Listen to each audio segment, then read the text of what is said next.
the last regular season game here at historic Muzzy Field during the FCBL season live on the Bristol Blues YouTube channel. We appreciate all of you for being able to stick around during the tad bit of the delay as it rained for over 2 hours, but we are back. We are ready.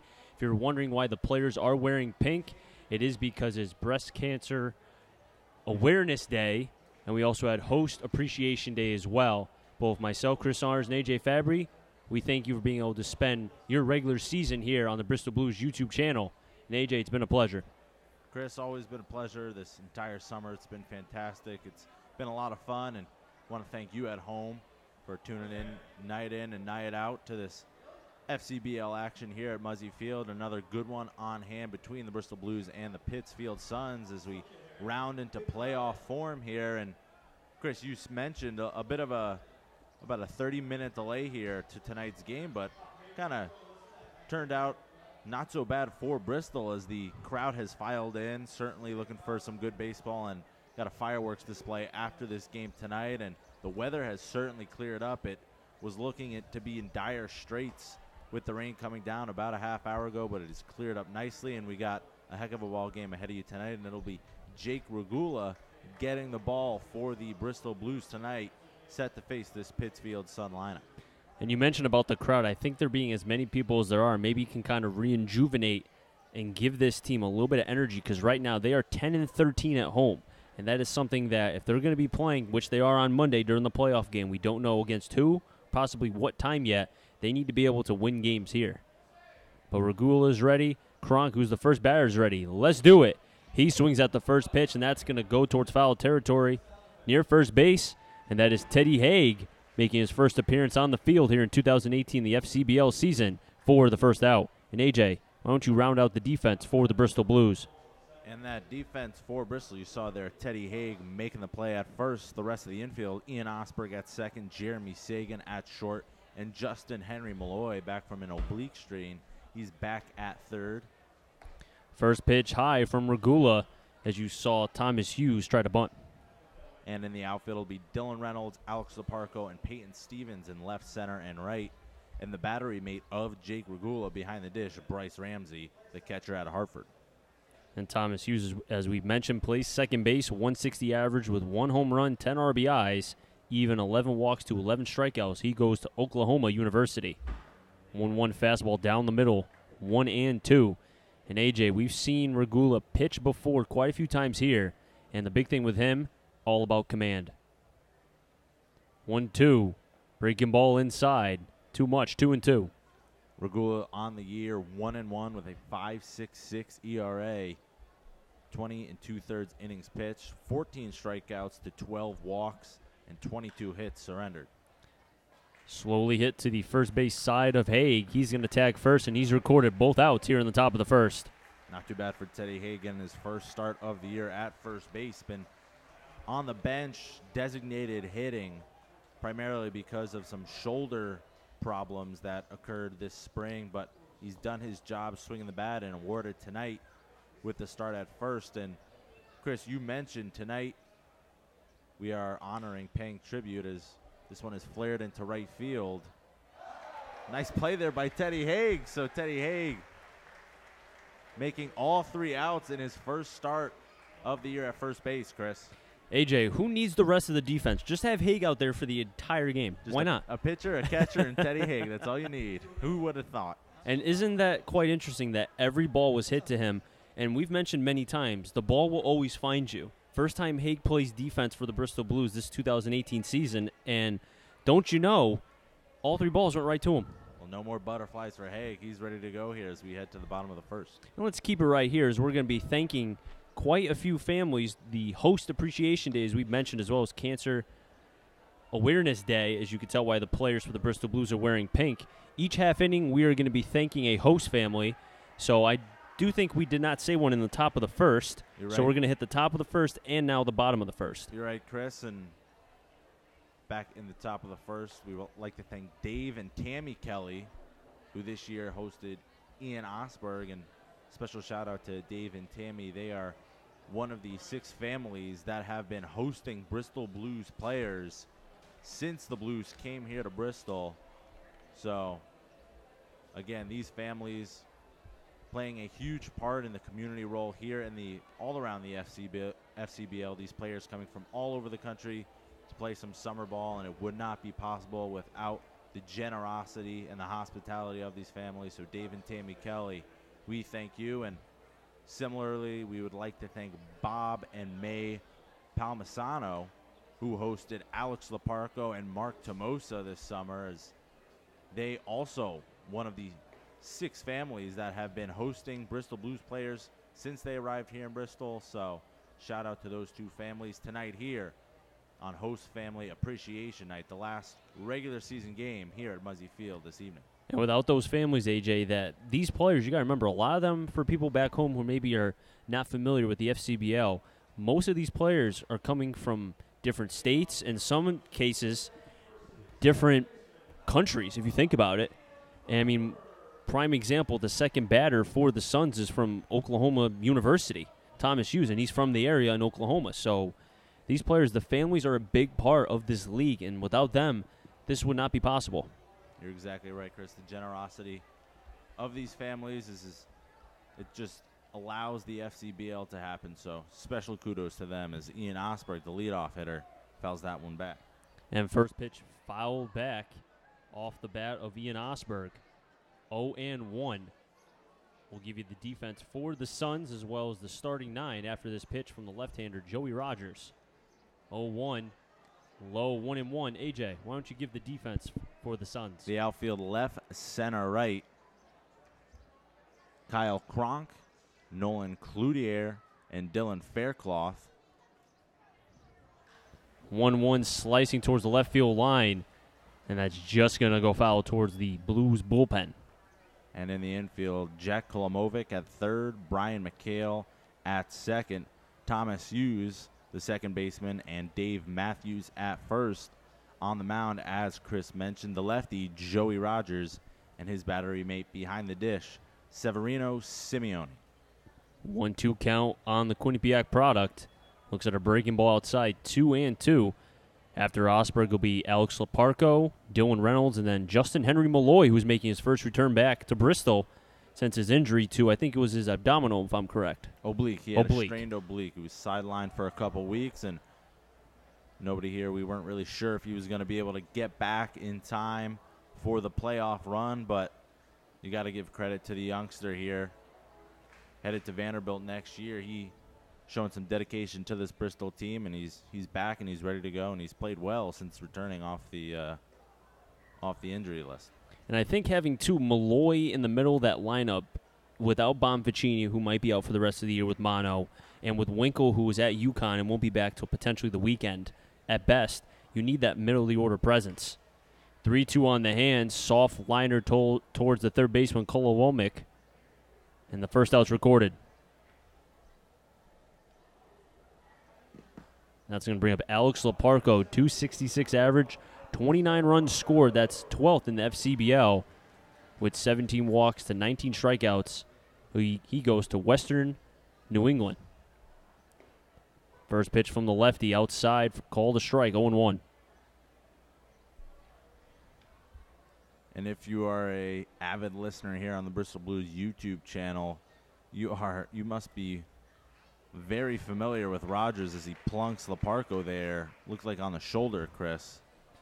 And that does give Alex Laparco his 9th hit by pitch of the season. He is currently, or was, tied 4th in the FCBL, and I think he might be going up to 3rd. And as I was saying, Rogers, the lefty, 1-4 with a 4.90 ERA this season, but he's making his 5th start against Bristol. So this Blues lineup, very familiar with the lefty, and in those 4 starts, not so good for Rogers. He's 0-2 with a 9.77 ERA and just 12 2/3 innings pitched. So this Bristol offense has really figured him out, and for a team in Pittsfield that's really fighting for that 5-6 seed in the playoff rankings, they're going to need Rogers to put out a terrific performance tonight against one of the better teams in the league in Bristol. Right back to Rogers. Let's see if they could turn 2. Get 1 over the first. Double play. 1-6-3, and the Suns escape any sort of threat from the Bristol Blues. We're heading to the top of the second. 0-0's your score. Chris Arns and AJ Fabry on the call for the final game of the regular season here at historic Muzzy Field before the playoffs when they start on Monday.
Leparco reached on a hit by pitch, but a double play off the bat of Dylan Reynolds ended any sort of threat for the Bristol Blues, as now we're in the top of the second. We will have 4, 5, 6, Peter Marin, Dylan Faircloth, Dave Matthews, if any of them get on, Severino Simeone, and Jake Regula back on for his second inning of work.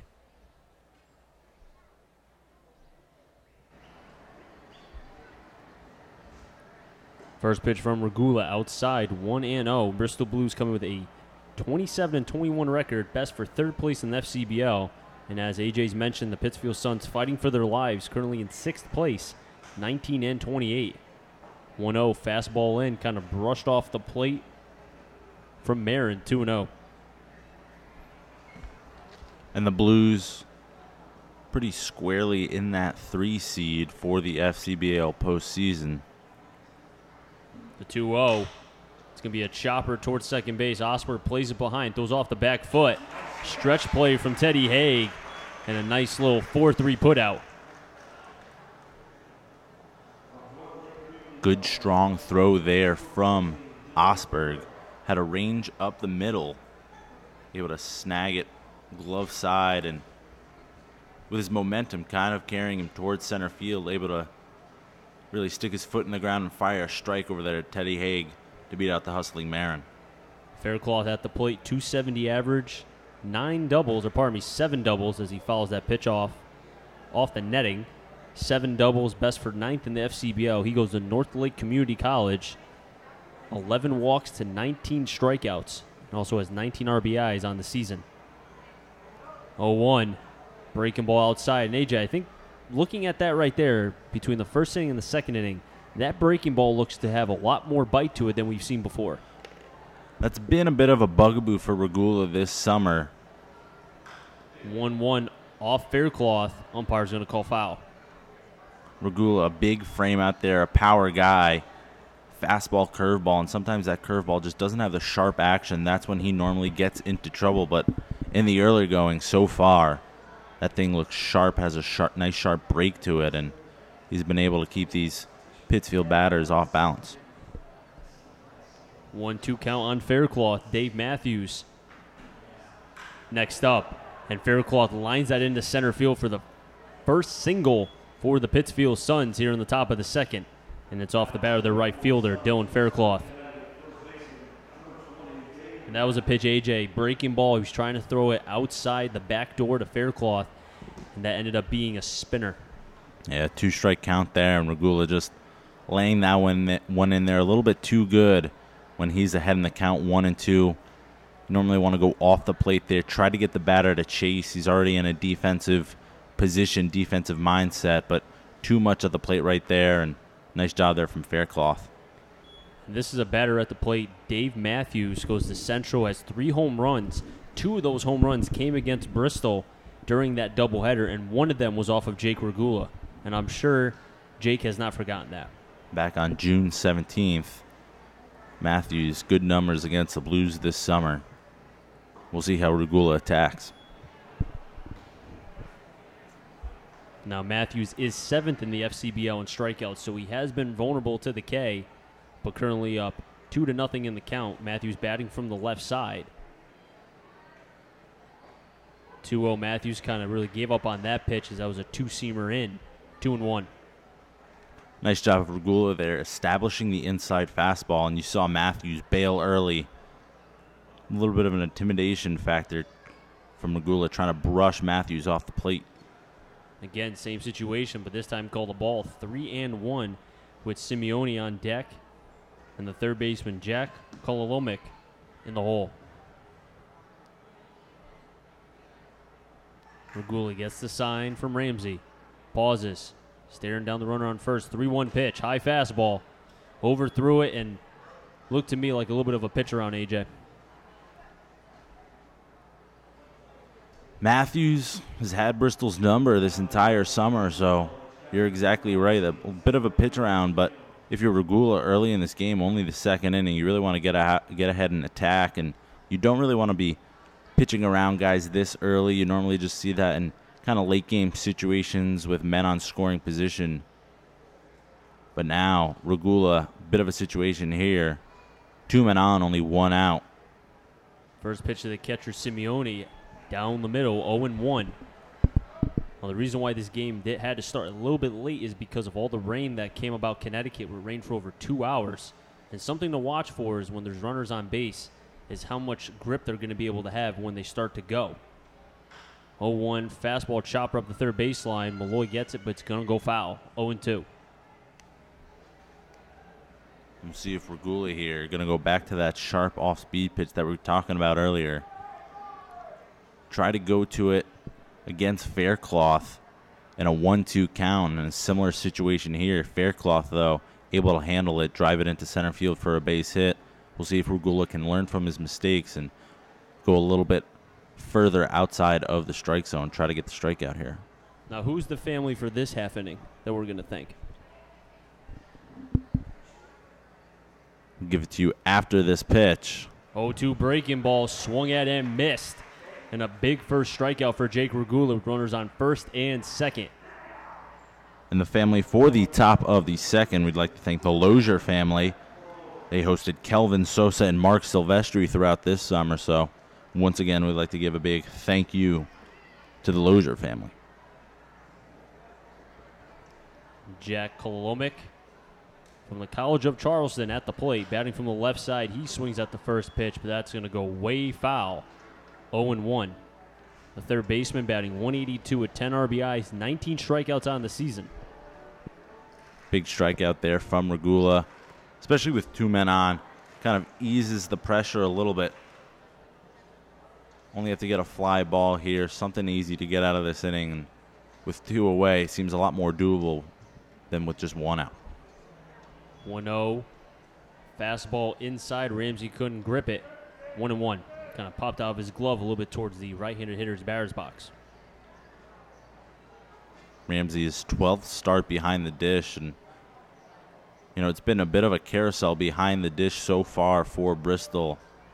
Pat Winkle, probably the most talented guy behind the dish, but limited ability. As that ball's lifted into left center, going back is Reynolds, still back, makes the catch for the third and final out. So Regula being able to slither his way out of trouble, getting the strikeout of Simeone, and then getting Jack Kololomic to fly out to Reynolds. Running to the bottom of the second. 0-0 is your score. Are my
Bottom of the second inning, 0-0's your score. Only one hit thus far off the bat of Dylan Faircloth of the Pittsfield Suns.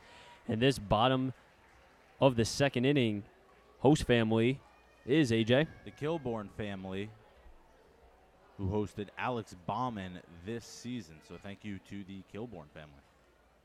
And Malloy typically always swinging at the first pitch and doesn't fail right there. 0-1, fouls it back.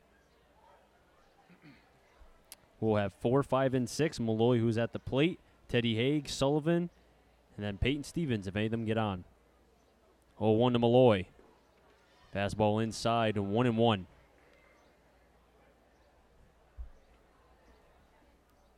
Malloy coming back from injury. Oh, my apologies, AJ. No, I think we were on the same wavelength there, Chris, coming back from injury. And that's how you got to. That's how you have to attack Malloy. You got to throw him breaking balls consistently, because we've seen it before. He can hit the fastball. If you leave one up in the zone, Malloy is going to make you pay, and he has the ability to get on top of fastballs and drive them into the power alleys. 1-2, chase the high fastball. Rogers' first strikeout here in the bottom of the second. And as we said, chasing the high fastball, sometimes he can get there, but that one, nice stuff there from Rogers. Going a little bit too high out of the zone, too much for Malloy. Could not get a piece. He's down on strikes, and Rogers had to know the scouting report on Malloy and executed it to perfection. Teddy Haig looks at a strike, 0-1. Haig, 257 average with 12 RBIs and 17 strikeouts. Recorded all 3 outs in the top of the first. The 0-1. Squibber going up the third baseline, but foul, 0-2. I'm always so intrigued in Teddy Haig's at bats. Just his purely just looking at his batting stance. He's really recoiled, and when he swings, he just launches his bat at the ball and kind of closes himself off. But when he goes after a pitch. And that was a delayed strike 3 call, as the home plate umpire said that Haig went, and there looked to have been confusion between the home plate umpire and even the catcher. Yeah, I don't That's questionable. I don't think I agree with that call. And only 2 umpires out there, and Teddy Haig being a left-handed batter, check swing, and field umpire being down the first base side. That is a difficult call to make, and not so sure I agree with that one. But Teddy Haig on the short end of the stick in that call. And with the bases empty, Sullivan will be coming up to the plate. Left-handed batter will be going to Virginia in the fall. 1-0, make it 2-0. And there was a nice piece in the article a couple days ago in the Bristol Press about how an adjustment by Sullivan, and it's funny because we called it about his leg being too high, and he had to kind of shorten it a bit. And you've seen what he's been doing since then. Fouls the ball into the mitt and off the catcher of Simeone, 2-1. And since that adjustment in July, he's batting .473, 4 multi-hit games, and has only struck out 4 times in 19 at-bats. Yeah, Sullivan making the adjustments, and the leg kick, you see it. It's normally a timing mechanism for most power hitters who really kick up all their power on that leg kick, and when they come down, they're willing to drive the ball.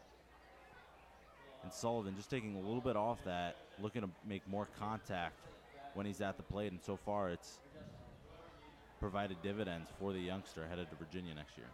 And you can tell that with him succeeding in this month, the confidence is there too. He's not swinging out of his shoes every pitch.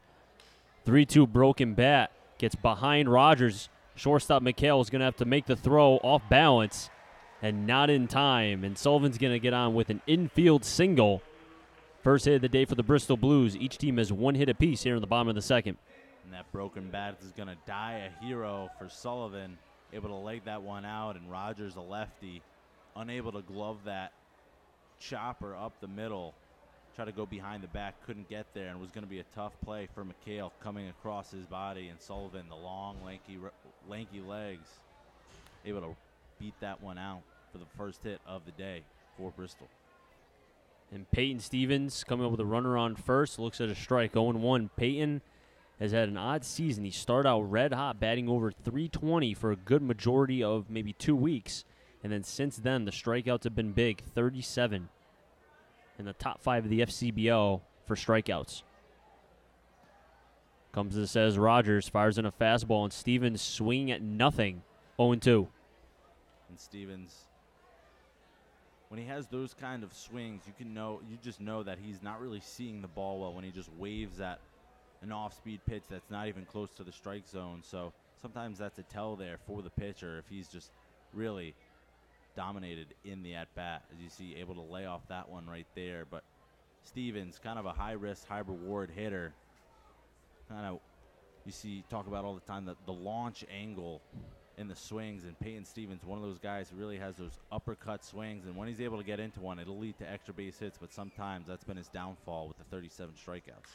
1-2. He takes it up the middle. Nice 2-out approach, and down in the count. 1-2 was Peyton Stevens as he took it up the middle.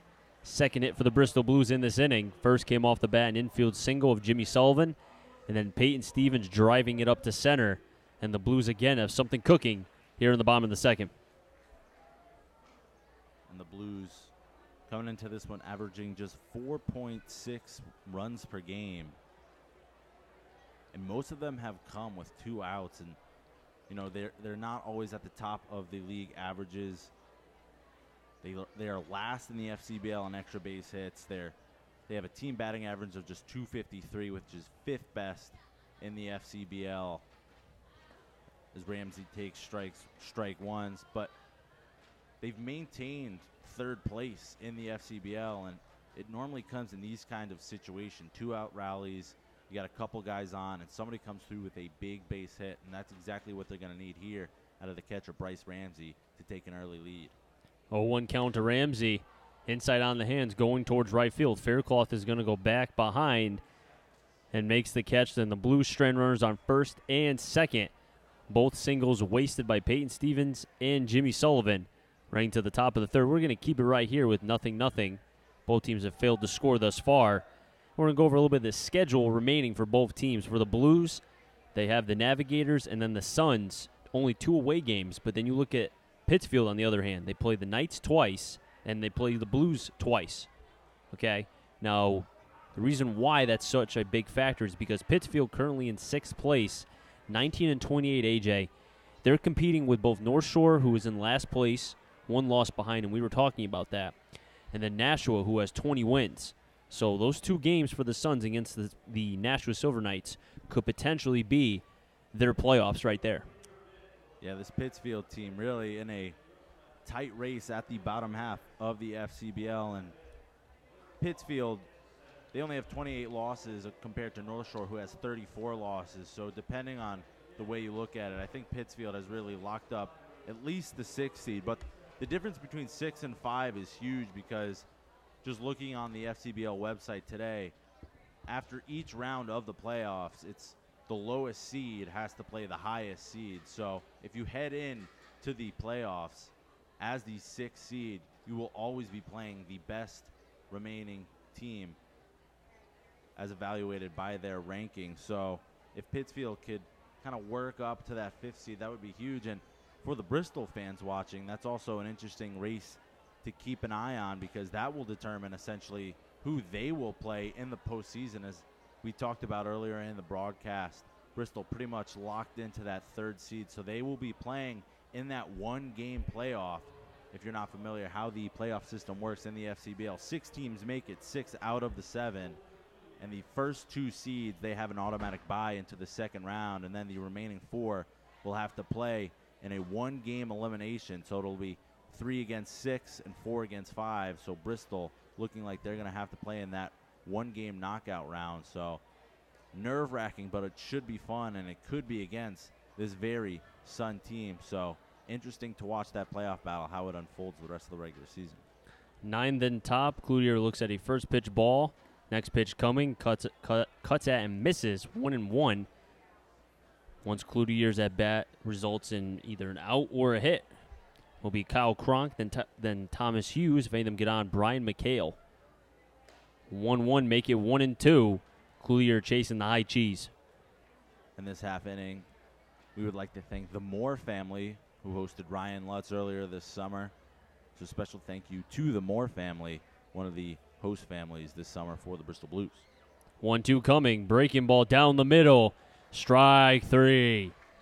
And Cluyer gets his 23rd strikeout, and that's going to be Regula's second.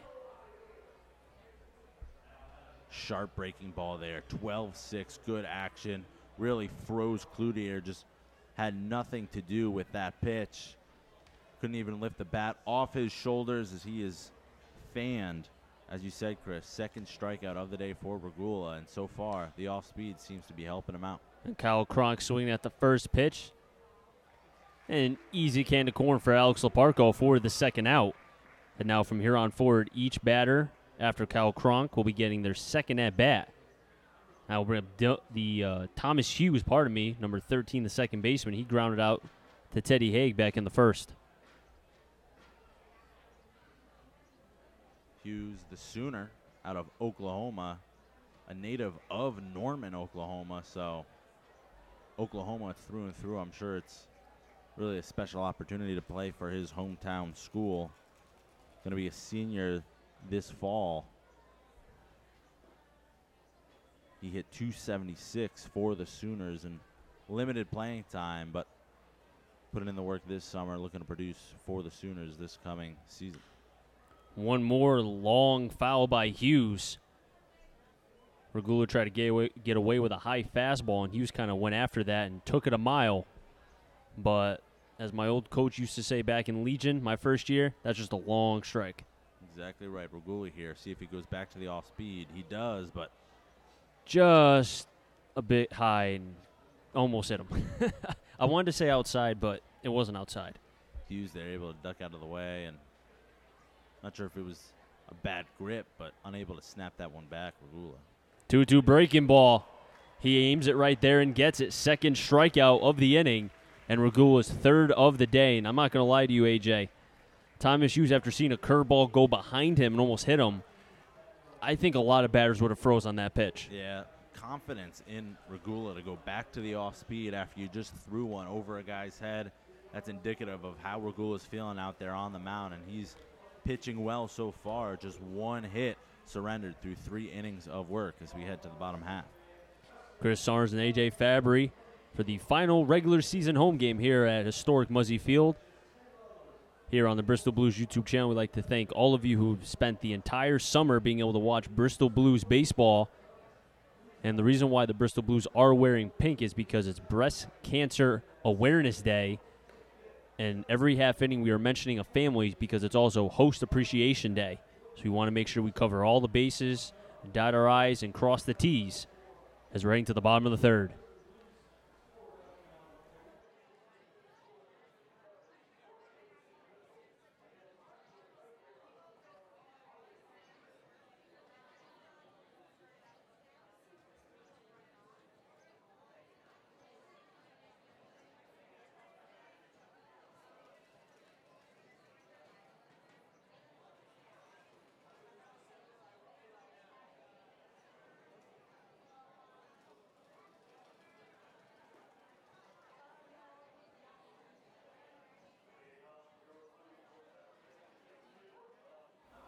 Bottom of the third, only 3 hits between the Blues and the Suns. The Suns had their 1 hit off the bat of Dylan Faircloth, and the 2 hits for the Blues came in the last half inning when it was Jimmy Sullivan and then Peyton Stevens, all with 2 outs.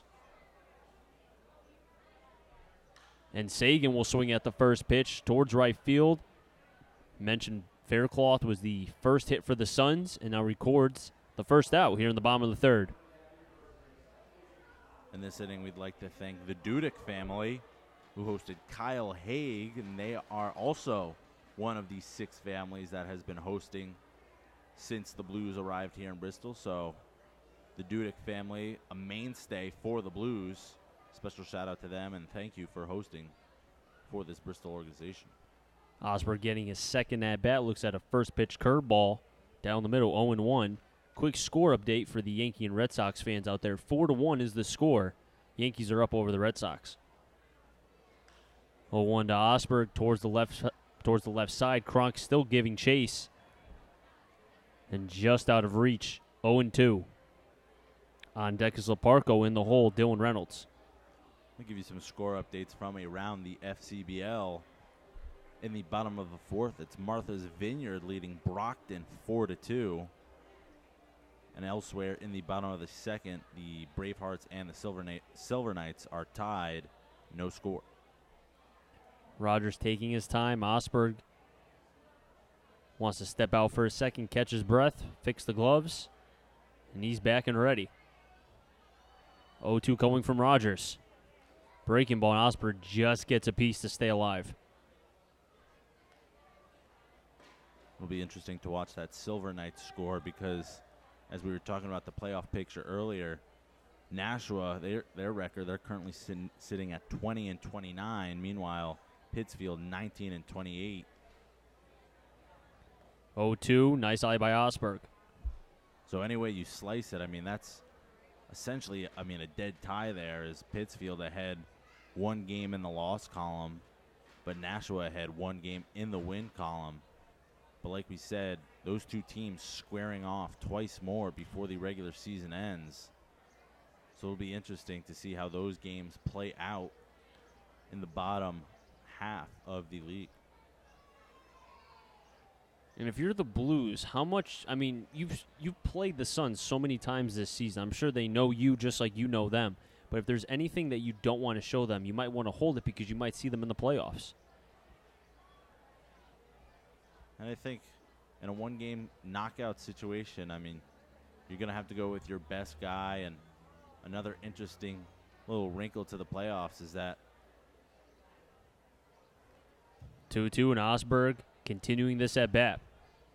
Is that these knockout games are going to start immediately following the conclusion of the regular season. So the regular season ends August 5th, which is a Sunday, and that very next playoff game will be Monday afternoon. So not a whole lot of time to rest and recover for these teams. And that one gets away from the first baseman, Matthews, and it looks like Osberg is going to get on his horse, Chris. He has a chance to make it into 3. He slides in, and what looked to have been an easy out for Rogers, and we see that from pitchers from time to time. They can make the throw to home plate, but throwing to first base, as you saw right there, is a whole nother story, AJ. And Rogers really rushed that one, took his time. You're always taught as a lefty, you want to go glove side. He did that, fielded, went glove side, and just had to make an easy throw over there to first, but yanked that one. Matthews unable to come up with it. As you see, Matthews, the first baseman, walking over to Rogers, his pitcher, looking to calm him down. But now the go-ahead run here, just 90 feet away for Alex Leparco. Leparco swings at the first pitch, but that's going to go foul behind us. 0-1. Leparco was able to reach on a hit by pitch, but then was later on a double play. Leparco looking for that RBI right there with Osberg on at third.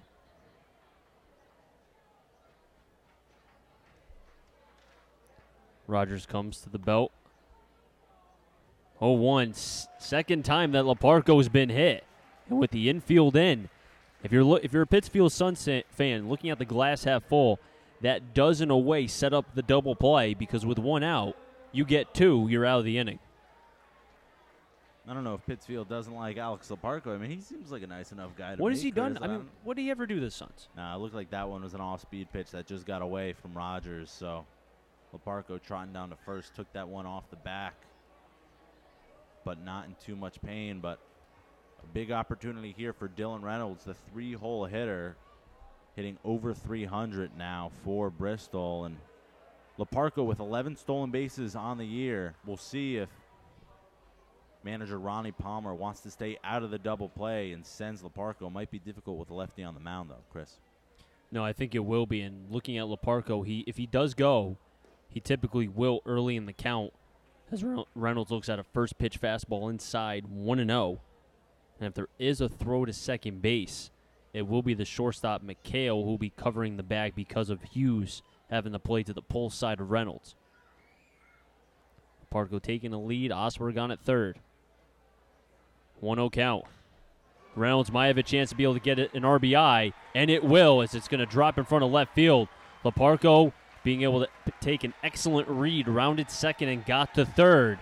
And the Blues have scored on an RBI single off of Reynolds, 1-0. But better yet, Leparco, intelligent base running right there. Nice job of hitting there from Dylan Reynolds, jumping on a 1-0 pitch earlier in the count, just serving that one into left field. And Chris, you called it right off the bat. And an outstanding jump from Alex Leparco at first base. That one was lifted, and right off the bat, it looked like it was going to be an easy base hit. But then left fielder Kronk was giving chase. Looked like he might have had a play, but Alex Leparco read it, knew it the whole way, able to go first and third on a base hit to left field. You don't normally see that, but great awareness and a heads-up play from Leparco. Now he is just only 90 feet away, and Malloy, with just a sac fly, can give the Blues a 2-0 lead. And he struck out to begin the second inning on a high fastball. But he's ahead in the count 1-0. Fastball low, 2-0.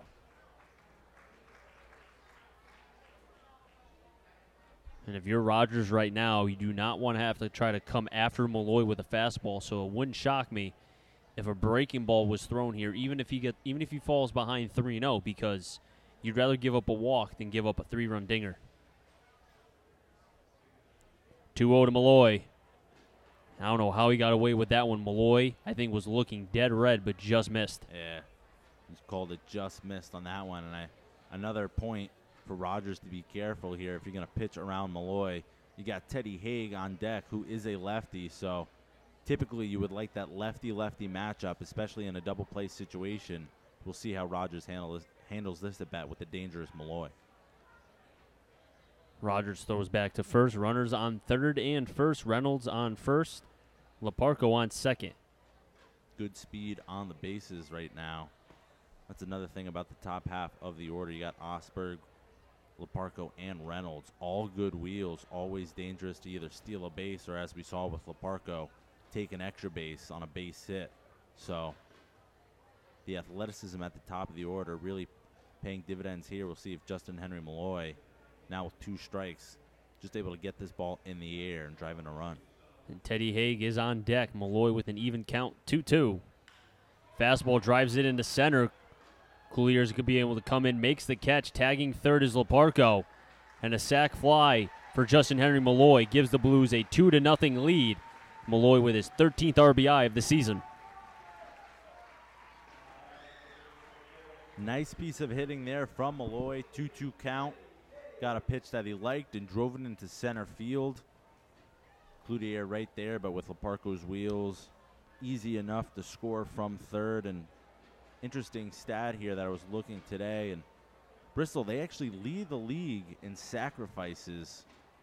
It's now 34 after that sac fly off the bat of Malloy. So, again, sometimes a little bit offensively challenged, but right there, a good job of hitting there from Justin Henry Malloy. But another thing, Alex Leparco going first to third on that base hit. We talked about it. You cannot overstate the importance of that heads-up base running move. That led to a run. And this Bristol Blues team is built on base running as well as speed. They might not have a lot of power, but if they can utilize the speed, as we've seen with the North Shore Navigators, their record isn't indicative of what they could potentially be. Speed can kill you if you're the opposing team because it's hard to be able to defend. 0-1 breaking ball down the middle. Reynolds is going to second. Pulled off the bag and gets into center field. Reynolds is now thinking 3. Throw comes into third. He slides, and he's going to be safe. Wow. And an errant throw from Simeone that pulled McHale off the bag into center field, and Reynolds didn't stop. He immediately went to third. And that was a bang-bang play from Cloutier to Kololomic. And Reynolds was able to get there just by a hair. Yeah, a bit of a dangerous play there as Cloutier threw a strike, and you never want to make the third out at third base. But Reynolds gambling, and it pays off. Now he's just 90 feet away. And Teddy Haig, an RBI opportunity here with 2 away. Haig down in the count, 0-2. Reynolds on at third. 0-2 pitch coming. And Haig foul tips it into the mitt for strike 3, his second strikeout of the game. But the Blues get 2 on 1 hit, 1 error, and a sac fly from Justin Henry Malloy. 2-0 is your scores, right into the top of the 4th. The Bristol Blues are up over the Pittsfield Suns. Chris Sarnes and A.J. Fabry on the call for this final home game here at historic Muzzy Field during the regular season.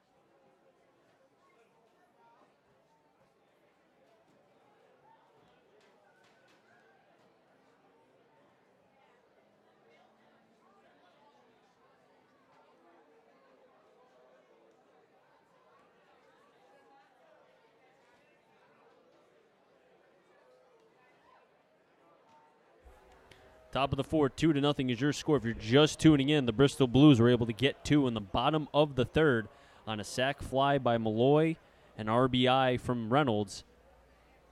And that's what brought us to this point right now. And this top of the fourth, as we're doing every half inning, we're mentioning a host family that has been able to house these Bristol Blues players.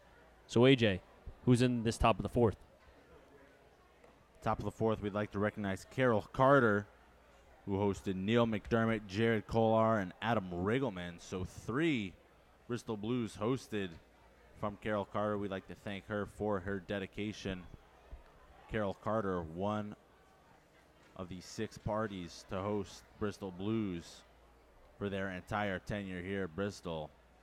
So Carol Carter, we thank you. 1-1 breaking ball inside, kind of made McHale duck down a bit thinking he was going to get hit. 2-1 is the count. We have McHale at the plate. Marin, Faircloth, if any of them get on, Matthews. 2-1, half-hearted swing from McHale. Probably wants that back. 2-2.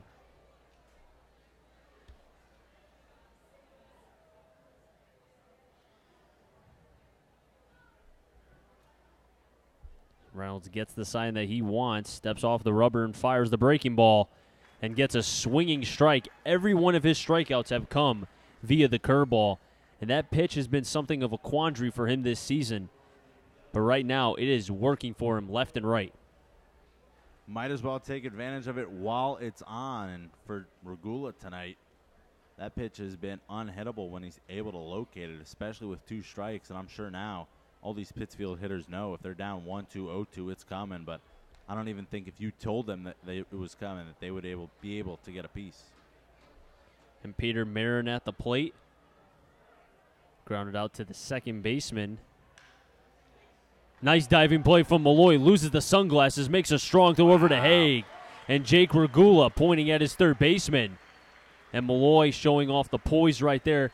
Had the internal clock to wait until he felt like he had the footwork needed and made the strong throw over to the first baseman for the second out. An impressive throw from the Vanderbilt commit.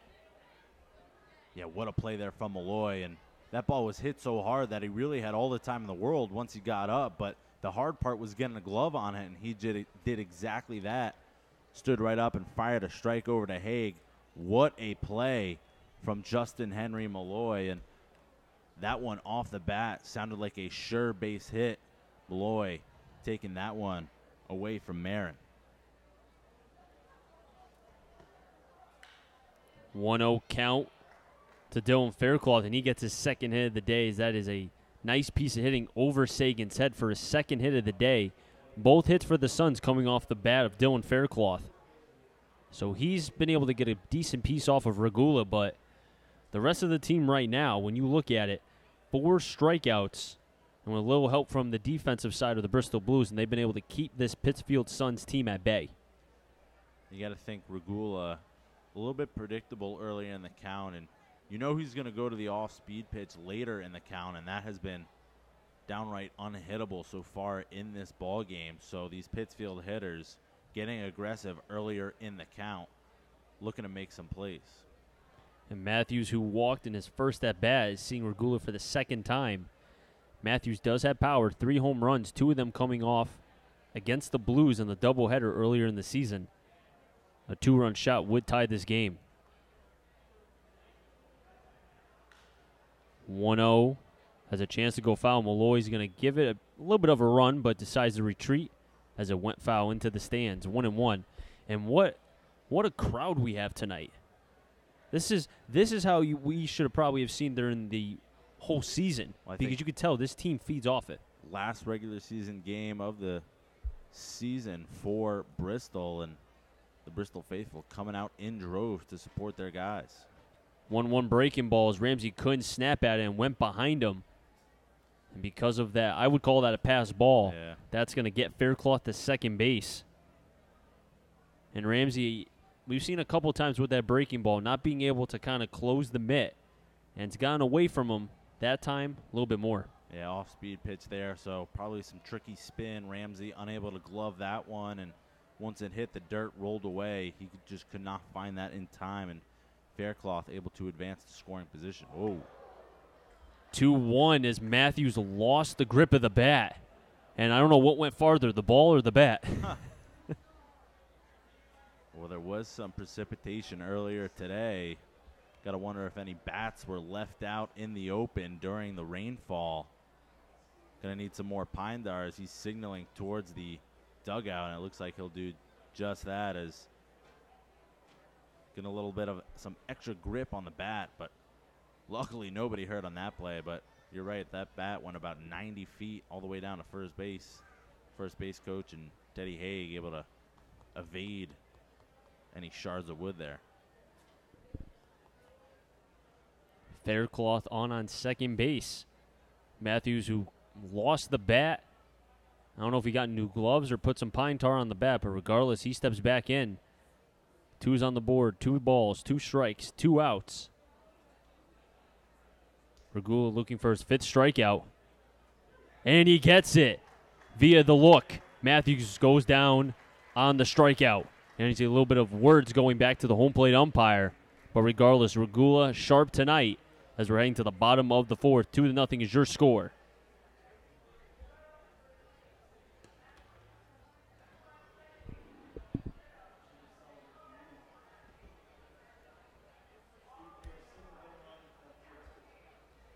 I heard you say 4-2. Oh, I heard you. Don't worry.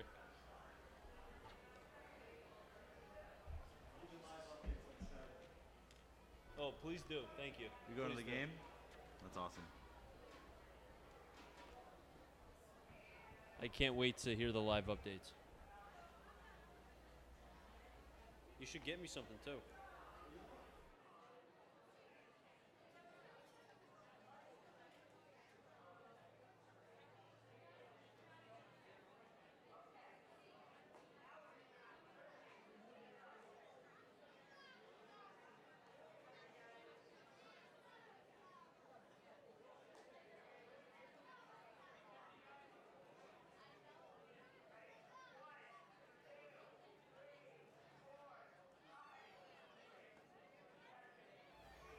Top of the 4th, Sullivan, Stevens, Ramsey. If any of them get on, Sagan.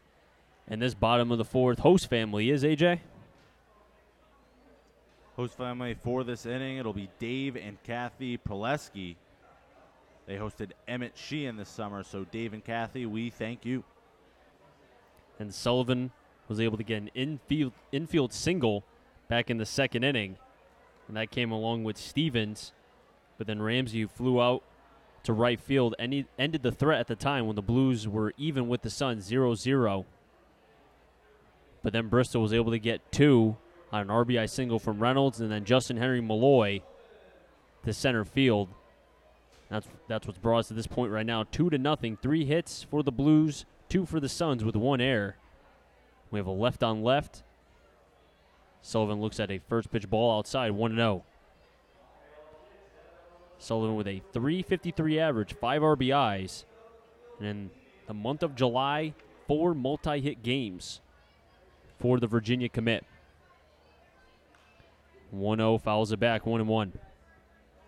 For Sullivan, an absolute turnaround as he started off his tenure as a Blue. He was 0 for his first 10. Since then, 12 for his last 24 with 5 RBIs and 7 runs scored. So the outfielder really catching fire here in the latter half of the summer. And that's exactly what you want if you're Bristol here. Guys to really catch fire as you head into the playoffs. Get guys hitting in the right direction and the most important time of the season. 1-2 to Sullivan, breaking ball. He goes down via the K as he looked at the pitch inside. And that pitch might have been a little bit in. But when you're down on the count 1-2, you have to at least go down swinging. And Sullivan looked at the strikeout. Yeah, tough spot there from Sullivan as that pitch, you said, Chris, a little bit off the inside edge. And a nice breaking ball there from Joey Rogers really froze Sullivan. And I think he did the right there, just kind of left the bat on his shoulders, hoping that he would get the benefit of the doubt there from the home plate umpire. But no such thing there as he's down looking. And what's interesting about Rogers' breaking ball, which I'll say after this pitch to Stevens, fouls it back into the Blues dugout, 1-1. is that breaking ball from a left-hander, he's been able to throw from two different types of angles where it's going to have more of a 12 to 6 kind of break inside to a lefty, but then he'll take a little off and make it more of a slurve and try to backdoor it to a lefty or front door it to a righty. 1-1. 1-2. But now with Peyton Stevens falling behind the count, you would think maybe a breaking ball in the dirt because Stevens has been vulnerable to the K. 37 strikeouts. Stevens, though, nice two-strike approach last at bat as he watches that off-speed pitch outside. Nice base hit up the middle for the right fielder. He was down in the count 1-2, able to battle back, and that's when Peyton's at his best, not trying to do too much, and just drove it into center field. To the left side, Colombic fields it, throws across the diamond, and gets the out. As Matthews thought there was already 2 outs for the third one, but instead that's only the second out. One of the fundamental rules of baseball, Chris. Know how many outs there are. How many outs are, because right there did not come back to bite Matthews, but every once in a while you see somebody falling asleep out there and could prove disastrous for a defensive player. Well, I think a good example of that is Rogers' first pitch to Ramsey down the middle.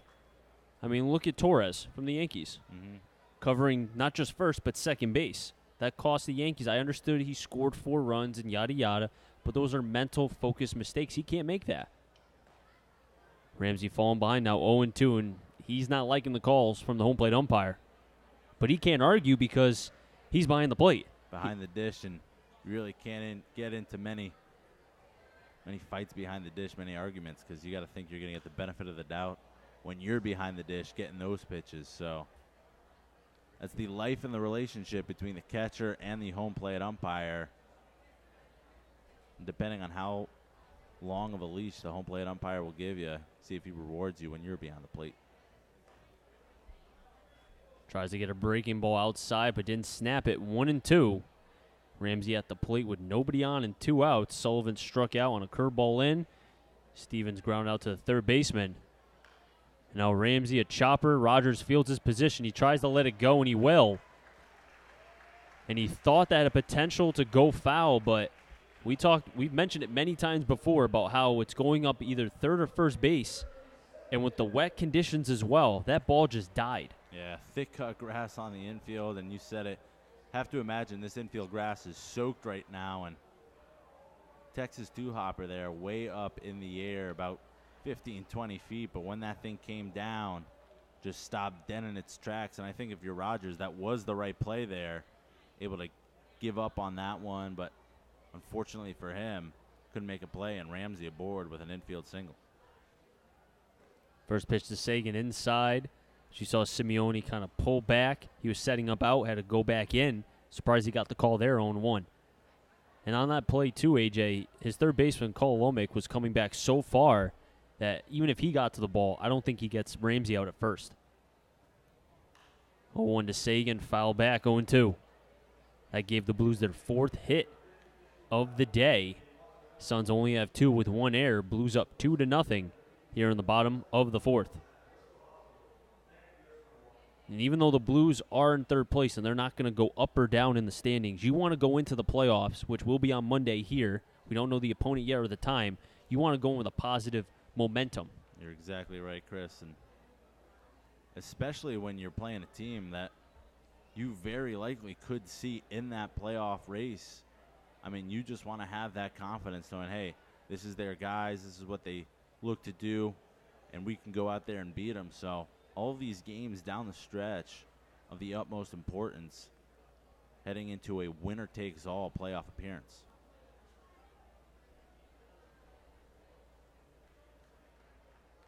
If Sagan finds any way to get on, we'll be back up to the top with Osberg, who will be getting his 3rd at-bat of the game. Otherwise, in the bottom of the 5th is when his turn to bat will come around.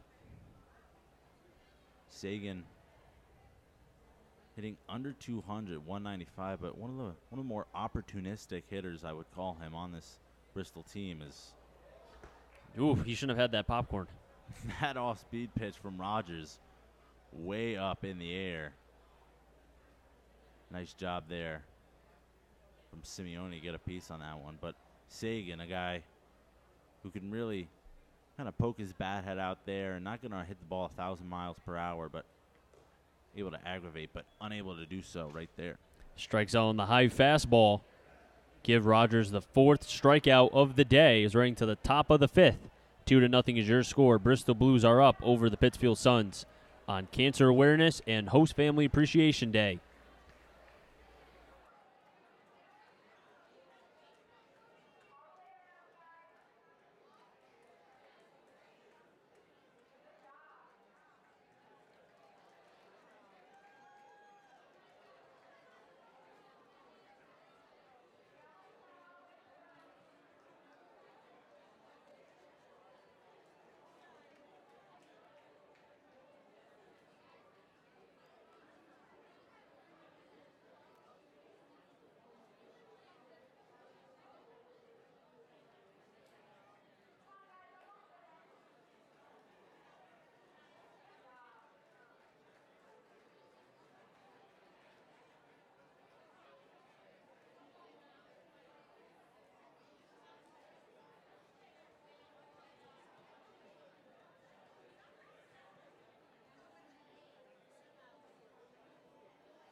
Bottom of the 5th action here at Muzzy Field. Bristol Blues leading the Pittsfield Suns 2-0. Jake Regula back on the bump for his 5th inning of work. He's going to face Simeone, Kolomovic, and Cloutier for Pittsfield. So far for Pittsfield, just 2 hits. Have not been able to muster much. Regula really has the off-speed pitch working for him. The curveball has been devastating. As he starts out a ground ball into the hole. Sagan there, he fields, fires in time. 1 pitch, 1 out. As Simeone is retired on the 5-3, excuse me, the 6-3 putout.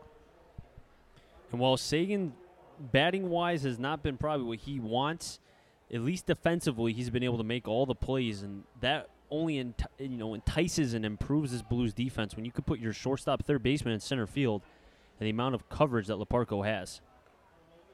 Kolomovic takes ball 1 outside, 1-0. Regula, 5 strikeouts,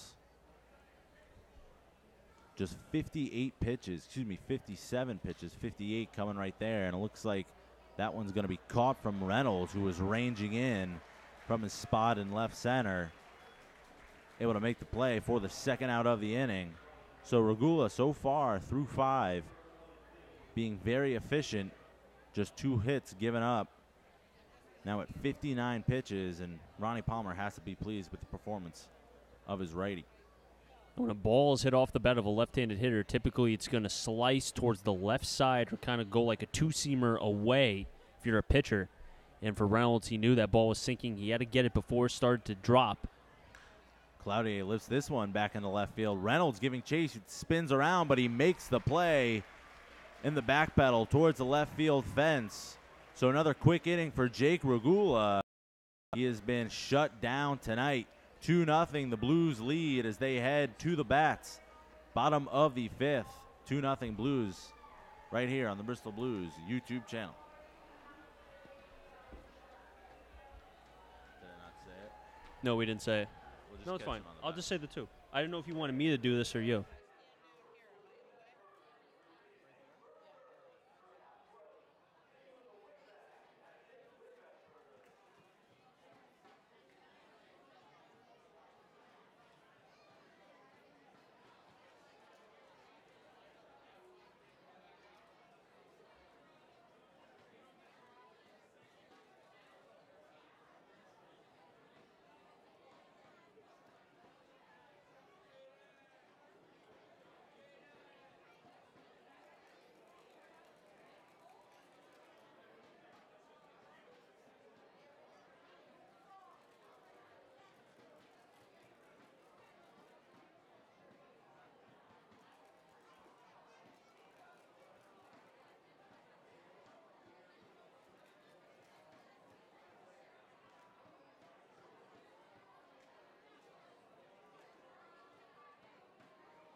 Bottom of the fifth here at Muzzy Field, and host family appreciation night along as with Cancer Awareness Night here at the ballpark. The final regular season game here at Muzzy Field. It's been a pleasure to bring you this 2018 Bristol Blues season. Chris Saunders alongside AJ Fabry.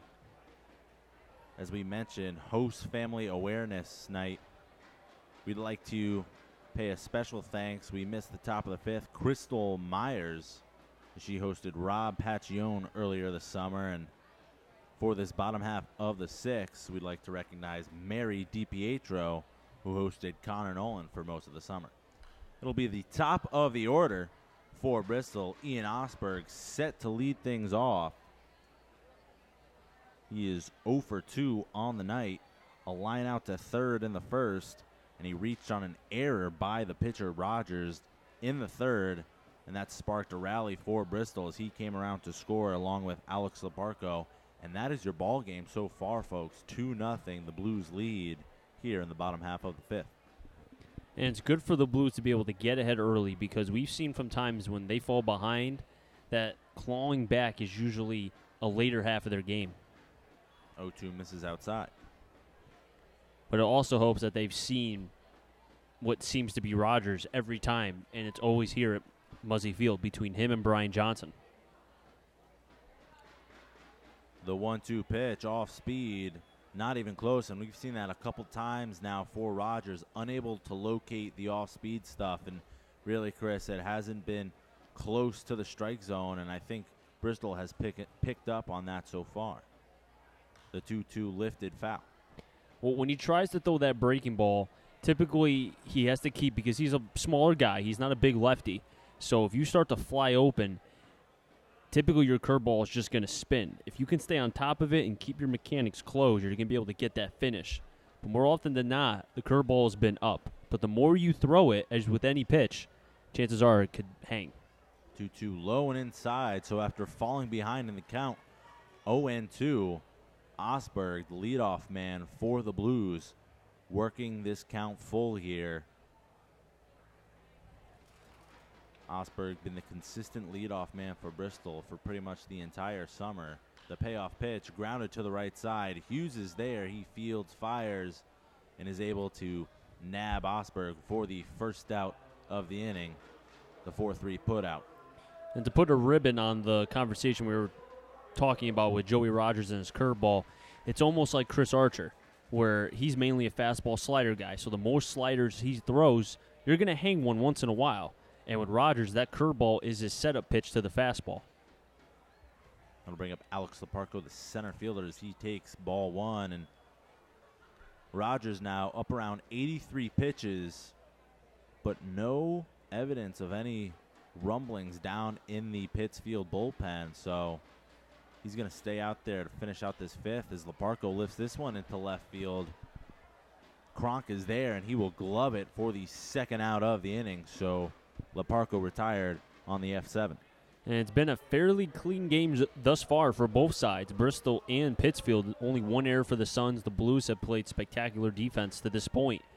And the pitchers as well. I mean, you take away the 2-hit batters and the walk from Regula and the 2-hit batters from Rogers. It's been a well-pitched game. Dylan Reynolds, the 3-hole hitter, takes ball one. Reynolds came up back in the third, delivered a big RBI single, scoring Ian Osberg, and that broke the scoreless tie. That gave the Blues a 1-0 lead back in the third. The 1-0 from Rogers misses inside 2-0 to the left fielder out of Fairfield University. Reynolds coming into this one hitting .306. That's good for 9th best in the FCBL as he takes strike one. And Chris, you mentioned before the game, 5 strikeouts now for Reynolds. What an abomination. 5 strikeouts. You know what? Let's cut him now. Too many. A week ago, he was at just 2, and now it's up to 5. He's really got to figure it out at the dish. The 2-1 grounded foul as the count evens out 2-2. What is this world coming to? He's another Joey Gallo over here. I mean, you really have to give credit to Dylan Reynolds. I mean, in all seriousness, his eye at the plate, probably one of the best that I've seen when I've been covering the FCBL now for over 6 years. The 2-2 misses inside. Count runs full. And I think what sets Reynolds apart more than anybody is that when if he falls behind or if he's ahead, he still has the same approach. He doesn't expand the zone at all. And I think that's what makes him such a complete hitter at the plate. The payoff pitch swung on, fouled back. So Reynolds able to avoid the daunting 6th strikeout of the season, able to stay alive. And Chris, I was a little worried there. I thought we're going to have to see number 6 in person, and I don't know if I could have recovered from that one. The 3-2, way inside, as Reynolds able to work the walk as he hustles his way down to first base. So the left fielder is aboard with a 2-out walk, and it looks like that will bring out the pitching coach for Pittsfield. That's Brandon Schlakis, going to talk things over with his lefty. Rogers now 92 pitches, so you have to believe he is wearing out here. And with 2 outs, Justin Henry Malloy coming up to bat. Schlakis telling his lefty to be very careful.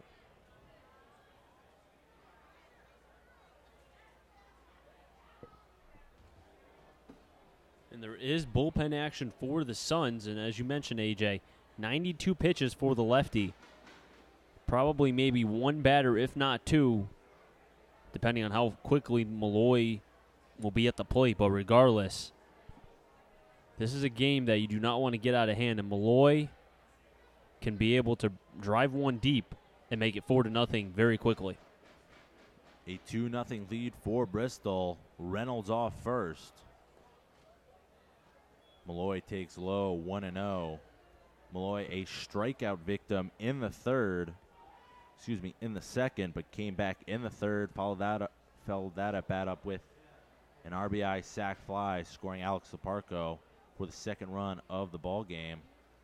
Malloy takes strike 1, 1-1 to the third baseman, who flashed some leather back in the fourth, making a diving stop, getting to his feet and firing a strike. So while he is always dangerous at the plate, holding it down at third base as he takes strike 2. Bristol fans not happy about that call. A little bit off the inner edge, the inner third, and Malloy asking the home plate umpire if that will be as far as he will go, as Justin Henry behind the count, 1-2. Got to be on the defensive here. Reynolds running on the play. The throw is not in time. It looked like Simeone had a double clutch there. Did not have a grip, so Reynolds swiping second, his 10th stolen base of the season. And with that stolen base, he moves himself into scoring position. So a base hit off the bat of Malloy could extend this Bristol lead to 3. The 2-2. Low and outside. Full count. And now with Rogers' pitch count creeping up, he's at 97 pitches. You would have to think, Chris, this would probably be his last batter of the ballgame. You would think it will be, as it looks to be that the arm in the bullpen, we can't get a number, but he's waiting for his chance to pitch. The 3-2 swung on, fouled off the foot of Malloy. He's a little bit shaken up, smile on his face. Might be a bit of a coy smile there because he does have the ankle protector on his left leg, but you can see he's pointing right to his toe. I think that got Malloy right in the spot where he didn't have any padding. And that stolen base by Reynolds now opens up the right side of the field, because you can tell Hughes is getting close to the bag and then retreating. Malloy has enough exit velocity off the bat where if he can get it to right, where typically Hughes would be pre-stolen base, he can get there, and that will be the third run for the Blues. The payoff pitch, low and inside. So Malloy works the walk after falling behind, 1-2, and that'll bring up Teddy Haig. And it looks like Pittsfield might be making a move here. The dugout, some kind of signal towards the bullpen. No movement yet, but Rogers now, 99 pitches in a big spot here for Teddy Haig. It looks like Rogers is going to stay in the game. First and second, 2 outs. Bristol already ahead, 2-0. Looking to extend their lead. Haig swinging and missing in that first pitch, 0-1.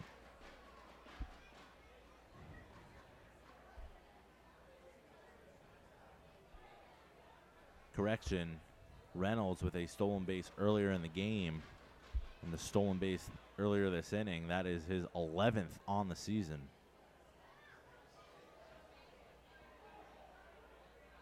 Reynolds going to third, and he will be tagged out. A little bit too aggressive there on the base pads. We mentioned picked up his 10th and 11th stolen bases of the season. Looking for number 12 there, but Rogers able to wheel around and pick off Reynolds for the final out of the inning. So the Blues threatened with 2 men on, but could not cash in. We head to the 6th.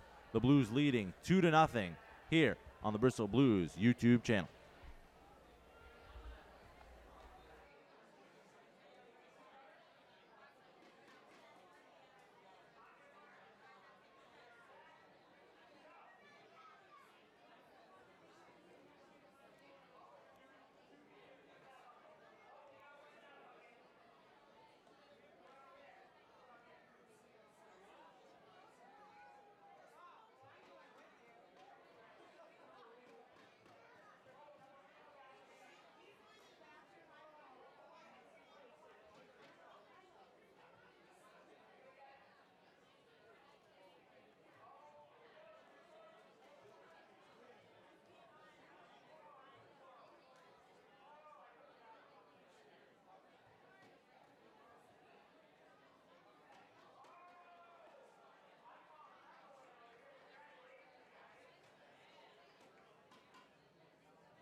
Regula bounces one for the first pitch of the 6th.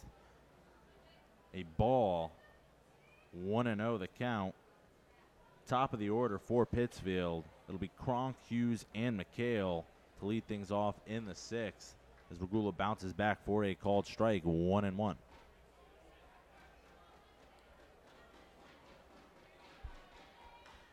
Kronk grounds this one to first. Haig is there. He fields. He's going to take it himself for the first out of the inning on the 3U putout.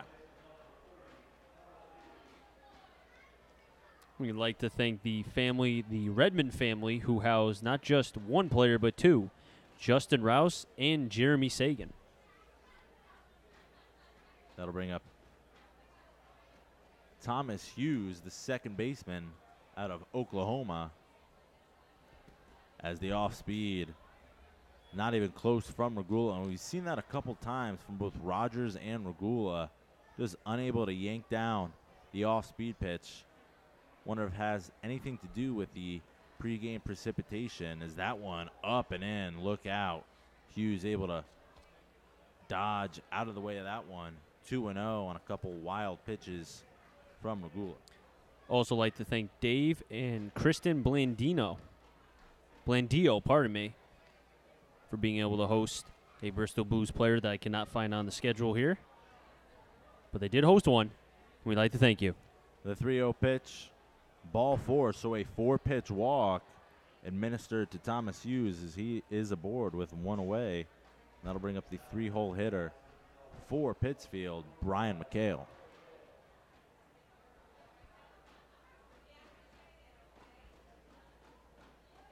McHale 0 for 2 on the day. One of 5 strikeout victims for Regula as he deals ball 1 high. So 5 straight balls for Regula and 5 straight balls that really have not been anywhere close to the strike zone. Some action down in the Bristol bullpen Chris, I think you said it was Mark Silvestri a little bit earlier, the righty. And that's the one thing about Regula. When he's on, he can be on for a couple innings. But if he's off for a batter, as now you're seeing Justin Henry Malloy going out and talk with the right-hander, maybe to just calm him down a tad. But from batter to batter, and it could be from an inning to inning, is where he typically will lose it. But it's more so batter to batter. And right now, you cannot fall behind any more here because you have the meat of the order with Peter Marin on deck, and then Faircloth and Matthews after. The 2-0 right down the pipe. 2-1 now to Brian McHale. McHale, the Babson senior out of Ramsey, New Jersey. That one way in the dirt. Going to get away and allow Hughes to advance to second as Regula here looks to be a little bit out of sorts to start this 6th inning. Man on second, one away. 3-1 now to the 3-hole hitter, Brian McHale. McHale first in the FCBL in doubles, but a single right here you would think would score Hughes. 74 pitches for Regula. Make it 75, and that one was not close. So 2 straight walks for the righty out of Hartford. And that looks to be it as Ronnie Palmer quickly out to the mound, makes the move to the bullpen. So Regula, only 2 hits given up on the evening, but a little bit of some trouble here in the 6th after back-to-back walks. Look to have lost the strike zone. Ronnie Palmer is going to go to the bullpen here in the 6th inning. Chris Saunders, AJ Fabry. We'll be right back.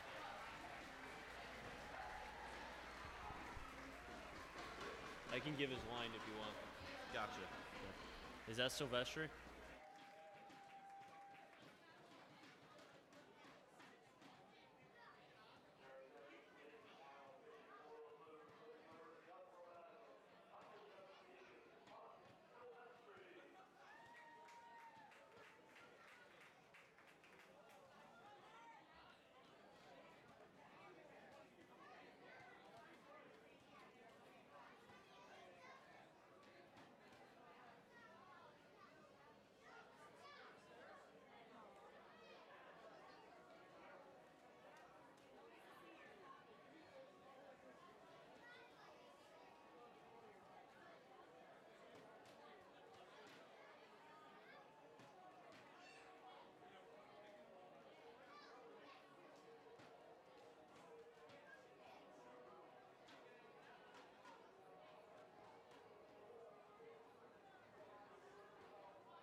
It'll be Mark Silvestri out of the pen for Bristol, coming in a bit of a spot here. 2 men on.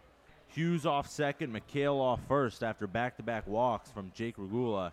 So Silvestri is going to have to face Peter Marin, the designated hitter tonight. 0 for 2 on the day. Couple of ground outs. First to second and then to third in the 4th. So Silvestri being called on here in a bit of a sticky situation. The righty out of Rhode Island.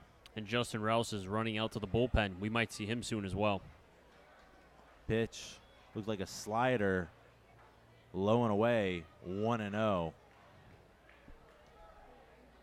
And Jake Regula threw 5 1/3, 2 hits, 3 walks, 5 strikeouts. And as AJ mentioned, runners on first and second are his responsibility.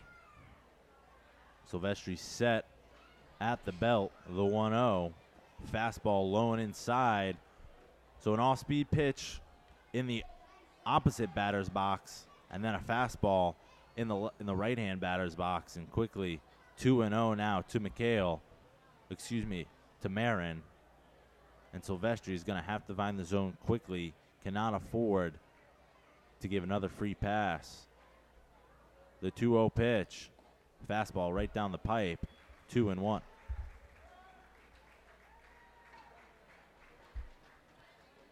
And the one thing, if you're Silvestri, you do not want to get to Matthews, as he's hit a home run off Silvestri in the doubleheader as well. One off Regula and one off of Silvestri. The 2-1 chopped towards the right, but foul as the count evens 2-2. Silvestri making his 18th appearance of the season, all of them out of the bullpen. He's 1-2 with a 6.08 ERA. But Ronnie Palmer calling on him in a big spot as the Blues hanging on to a 2-0 lead here in the top half of the sixth. Hughes off second, McHale off first. The 2-2 pitch. Swung on, chopped to the right side. Haig is there. He's going to field. He has one play. He will make it. Takes it himself for the second out of the inning. So Marin is retired for the second out, and that'll bring up Dylan Faircloth, the right fielder here, as both runners advance. Second and third, 2 away. Teddy Haig being able to field his position. First time we've seen him play a position all year, actually, for the Bristol Blues, and was able to field it pretty well for the most part. Didn't let the ball play him. He went after and attacked. Was able to get the second out, but Silvestri not out of any sort of damage yet. Off speed to Faircloth in there, called strike, and Haig with 5 putouts on the evening, so certainly flashing some leather. Silvestri up in the count 0-1 to Faircloth, who's having a night, 2 for 2 with a couple base hits. So a dangerous hitter for Bristol, but Silvestri, nice fastball there, swung over the top from Faircloth. Silvestri in the driver's seat, 0-2 against the man for Pittsfield, who has recorded both of the team's hits so far in this game.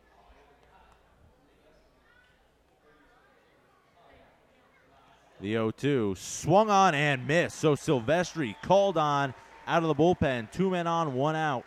And he retires both batters he faces to end the threat. We head to the bottom of the 6th. The Bristol Blues still leading here 2-0 on the final regular season home game for this Bristol Blues season. For Chris Fabry here on the Bristol Blues YouTube channel. We'll be right back.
Back here at Muzzy Field, 2-0 the score. The Bristol Blues leading here in the bottom of the sixth. New pitcher for Pittsfield. It'll be Bradley Hughes, the big righty out of Greenville, South Carolina. And that will end Rogers' day. 5 innings complete, 4 hits, 2 runs, none of them earned, 2 walks, and 5 strikeouts, 22 batters faced. Teddy Haig leading things off. He takes strike 1 in the bottom of the 6th inning. We'd like to thank the Martineau family. They hosted Rich Brereton and Casey Elbin so far this summer. As Haig bounces this one, it looks like it'll roll foul, as Simeone loved that one in foul territory. Of course, one thing we hadn't mentioned on the broadcast yet, Richard Brereton taking an opportunity to go play for the Irish national team. So he's actually going to be playing for the Irish team and will no longer be playing any games for the Bristol Blues, Chris. I thought it was the New Britain team. That was New Britain. Pretty sure. Wait, hold on one sec. Let me clarify that. We're gonna look at our data and analytics right now, Chris. It is the New Britain team. As I think it's his mother, if I recall. The 0-2 swung on and missed. Haig waved at that one. He is down on strikes for the first out of the inning. 3rd strikeout for Haig, all 3 of them via swinging. But we were talking about Richard Brereton, a fine Bristol Blue, but now going to play over for the New Britain national team. So we wish him the best of luck going forward. That'll bring up Jimmy Sullivan, the designated hitter tonight for Bristol. Sullivan 1 for 2 on the evening, a base hit in the 2nd, infield single, and he struck out looking back in the 4th. Hughes making his 8th appearance of the season for Pittsfield. He's 0-2 with a 12.15 ERA. The 1-0 off speed in the dirt, 2-0. 6 2/3 innings pitched, 10 hits, 12 walks to just 3 strikeouts, make it 4 after the Teddy Haig K. The 2-0 to Sullivan, swung on, ripped into right field, giving chase is Faircloth. He's not going to get there. It's off the base of the wall. Rounding second on his way to third is Sullivan. The throw is not in time. Sullivan in with a booming triple off the right field fence. He's aboard with 1 away. And you can see why he was in the home run derby not once, but twice, along with Justin Henry Malloy. The power that Sullivan has, and I think the biggest thing, the adjustment of his leg and not bringing it up so high allows him to be able to get that bat head and keep it through the zone quickly. And the confidence of Sullivan is showing. Prime example in July, batting .473, has had 4 multi-hit games. You can now make that 5. And it's impressive, and it's enlightening to see a kid as young as he is going into his freshman year at Virginia to make the adjustments. That'll bring up Peyton Stevens as he takes ball 1. Stevens 1 for 2 on the day, a base hit in the 2nd and a ground out in the 4th. And a little bit of a shift here from Pittsfield as they have 3 infielders to the left side of second base, and they've also pulled their infield in. The 1-0 to Stevens, lifted into the air. Looks like it's going to stay in the infield in foul territory. Kolomovic is there. He's going to make the play for the 2nd out. So an unproductive out there for Stevens. With the infield pulled in, just needed a fly ball to score Sullivan from 3rd. Unable to get the job done. So that'll bring up Bryce Ramsey with 2 away. Sullivan still off 3rd. And Stevens trying to put that ball in the air, but swinging at a fastball inside and good execution from Bradley Hughes to be able to get that in enough where Stevens couldn't drive that ball at least to the outfield for the sac fly. Ramsey check swing. Called strike on the pitch, 0-1. Ramsey also 1 for 2 on the day. Fly out in the 2nd and a base hit in the 4th. The 0-1 pitch chopped down the line, but foul. So he falls behind in the count, 0-2. And Ramsey, really a guy who's made the most of his opportunities, hitting .294 in 12 games. 4 runs scored, but just a single RBI looking for one more here that would extend the Bristol lead. The 0-2 pitch, off speed, gets away. Coming home is Sullivan. The throw is not in time. Sullivan coming around to score, and the lead extends to 3 for Bristol. They lead it 3-0. And that was just a wild pitch that slipped out of the hand of Hughes, and we've seen that quite a few times from both sides, not just the Blues but also the Suns as well. And it's humid outside. The ball's slick. We mentioned about how much rain that came before and even after. The humidity, it'll slip out of your hand. You saw right there. Third run for the Blues. The 1-2 pitch in the dirt. That one gets behind Simeone again, but nobody on, no harm. So 2 balls, 2 strikes, 2 outs. And Chris, you have mentioned it.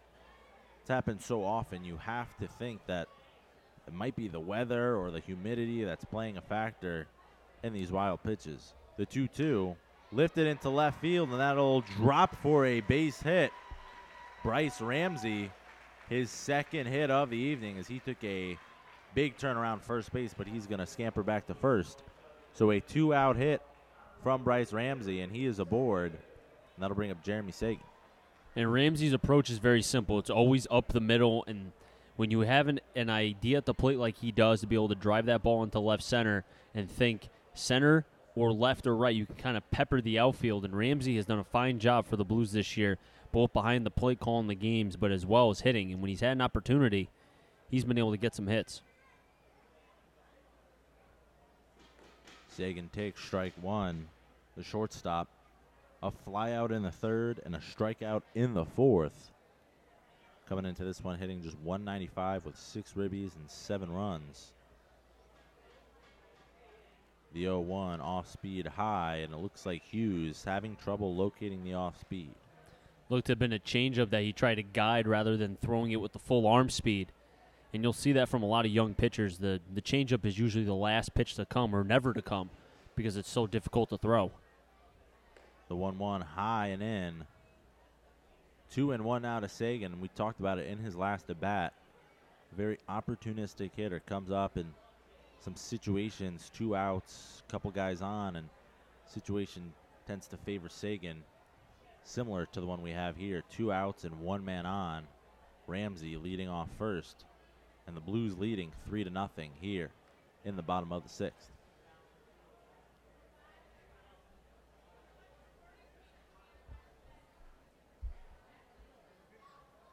3-1 count now to Sagan.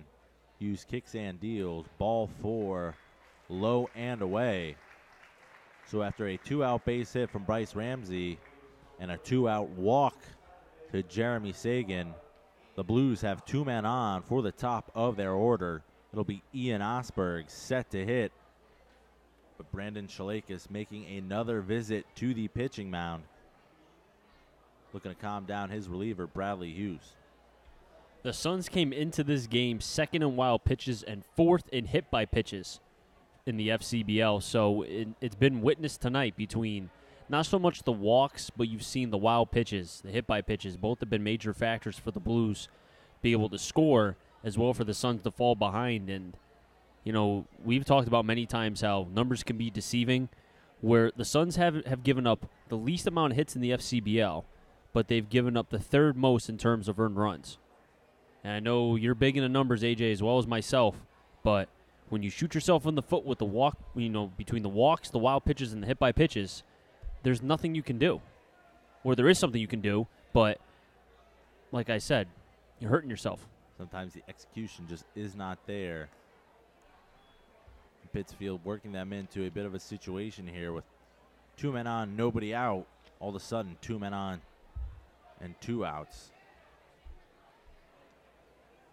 Ian Osberg at the dish, 0 for 3, looking for his first hit, and it would be a big one as Hughes checking on Ramsey at second.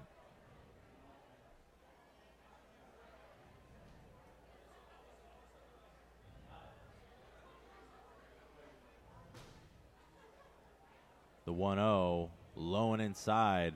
Bradley Hughes struggling to find the strike zone. Osberg coming into this one, hitting .292 with 14 ribbies. Sometimes the RBI production not always there, but for Osberg, 4th in the league in runs scored at 30.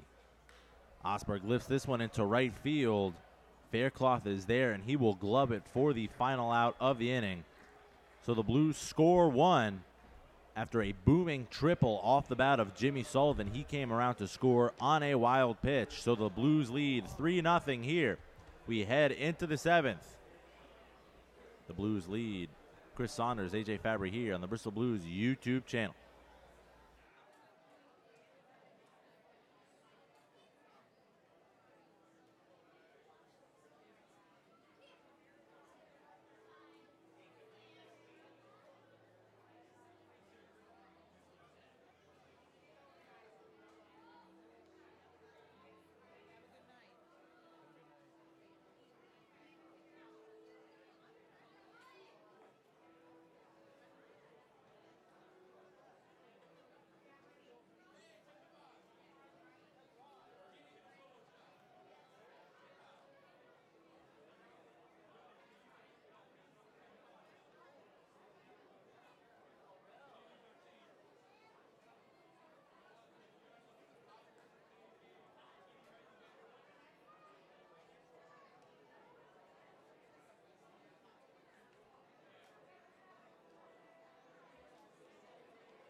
Seventh inning action here at Muzzy Field.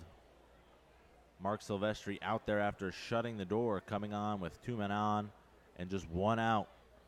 Back in the 6th, able to shut the door, retire 2 batters in a row.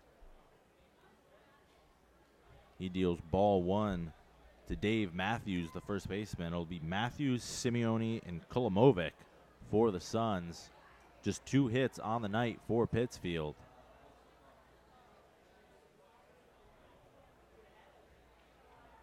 Silvestri deals 1-0 off speed. Matthews able to lay off that one. 2-0. And this half inning, we'd like to thank the Sorrera family who have hosted Michael Gennaro, not only just this past summer, but the summer before. So I'd like to thank the Sorreras for their dedication over the past 2 summers housing Michael Gennaro.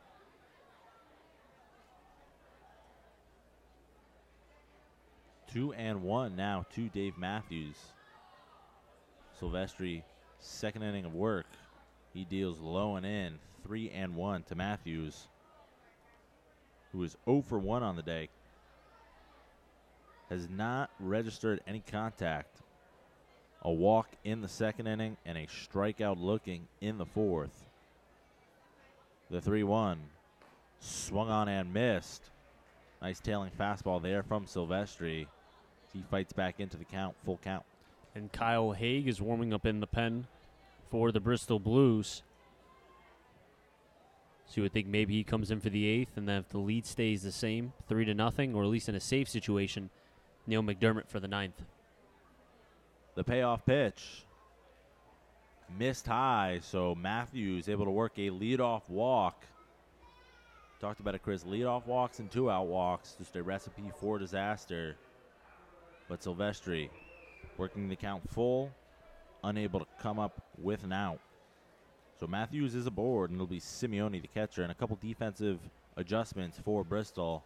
Ethan Hunt coming into left field, and that pushed Dylan Reynolds over to first. So Teddy Haig, after getting his first start at first base, no longer in the game. It'll be Reynolds at first and Hunt in left. Off speed. Does not get the call from the home plate umpire. 1-0.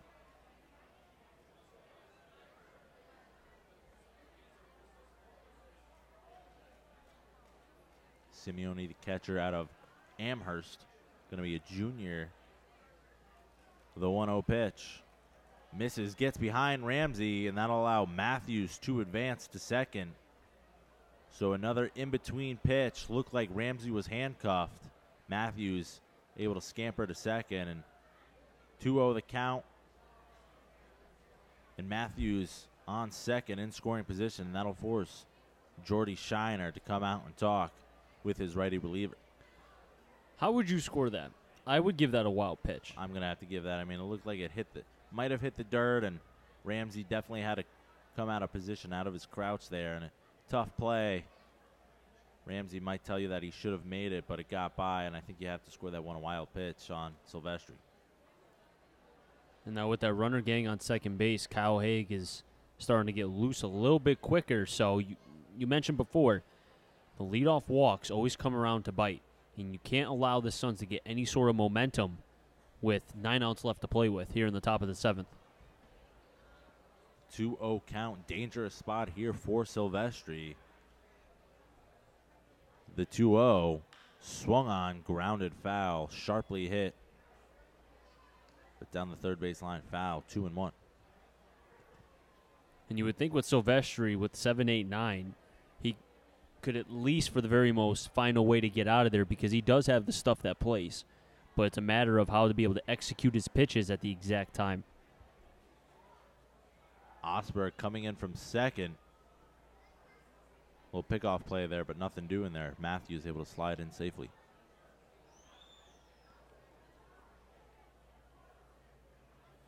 And with that wild pitch, is he going to be comfortable enough to throw the breaking ball again? Because that is his swing and miss pitch. The 2-1 swung on and missed. Up in the zone. Simeone unable to catch up to that one. 2-2. I would come right back with that fastball again. Simeone just a 173 hitter. So you would have to expect Silvestri to be aggressive here. The 2-2. Fastball just misses off the outside edge, and you can see Silvestri, a bit of a smile on his face after that one. He thought he should have gotten that call. 3-2, so the second straight batter that Silvestri has gone to a full count with. We'll do it again here. The 3-2, up and in, ball 4. So back-to-back walks to lead off the inning for Silvestri, and you can see he's shaking his head a little bit, taking a stroll around the mound, a little bit frustrated with the home plate umpire strike zone, but he's going to have to bear down right here as this is the danger zone for Silvestri. 2 men on, nobody out. It'll be the third baseman, Jack Kolomovic. 20 pitches thrown, 10 balls, 10 strikes. Silvestri known for inactive with his command. Kolomovic fouls that one back.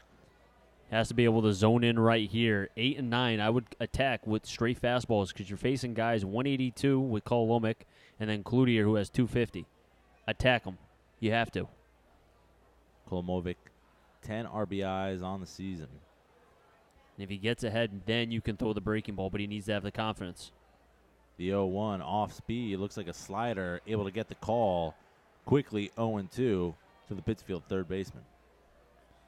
And that third baseman has flew out to left field in both the first and the fifth. Or pardon me, the second and the fifth. This would be big here for Silvestri if he could fan Kolomovic. The 0-2 pitch swung on and missed in the dirt. Kolomovic making his way down to first, but he will be retired with the base occupied. So a big strikeout there from Silvestri for the first out of the inning, but he is not out of the woods yet.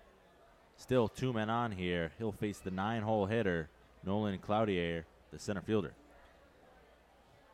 And the reason why that Ramsey did not have to throw to first to complete the strikeout process because the ball was in the dirt was because there was a runner on first base and it was occupied. So a ground ball here theoretically could get Silvestri out of the jam, but he deals high. Ramsey having to come out of his crouch to snag that one. 1-0, and you see there with Kolomovic, first pitch strike, followed by a strikeout, but a couple first pitch balls, and Silvestri can let things get away from him in the at-bat. The 1-0. Little snap throw from Ramsey, gets away from Reynolds. It'll go down the right field line. Stevens giving chase. Being waved around is Matthews. He's going to score without a throw. So a costly throwing error from Bryce Ramsey behind the dish. And the Suns are on the board. 3-1 your score. That's a play that did not have to be made. You had the opportunity right now with a 1-1 count. Or rather, it was 0-1 count. And a throw that just went over the head of Dylan Reynolds. Big mistake in the second run for the Suns on third base. The 1-1 to Cloutier. Slider to the right side. Osberg can't get there. Simeone will score, and it's a 3-2 ball game here in the seventh. Osberg was ranging towards his left. Looked like he got a piece of it, but could not come up with it. So the throwing error proving to be a huge play as 2 runs have come around to score here in the seventh. Now just a 1-run ball game.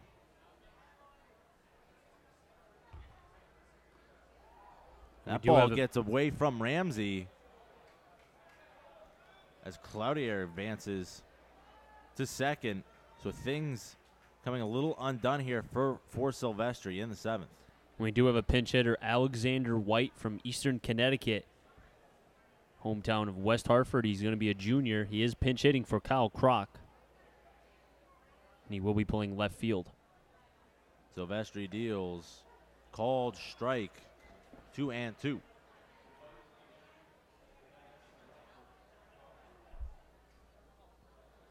You mentioned AJ.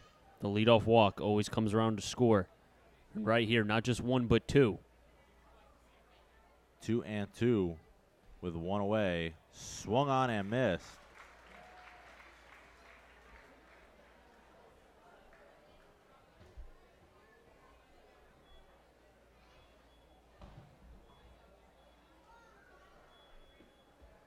One and two, excuse me, now to the pinch hitter, White. Swung on, grounded to short. Sagan is there, 1 play to make. He fires to first for the out. 2 away in the seventh as Cloutier advances to third.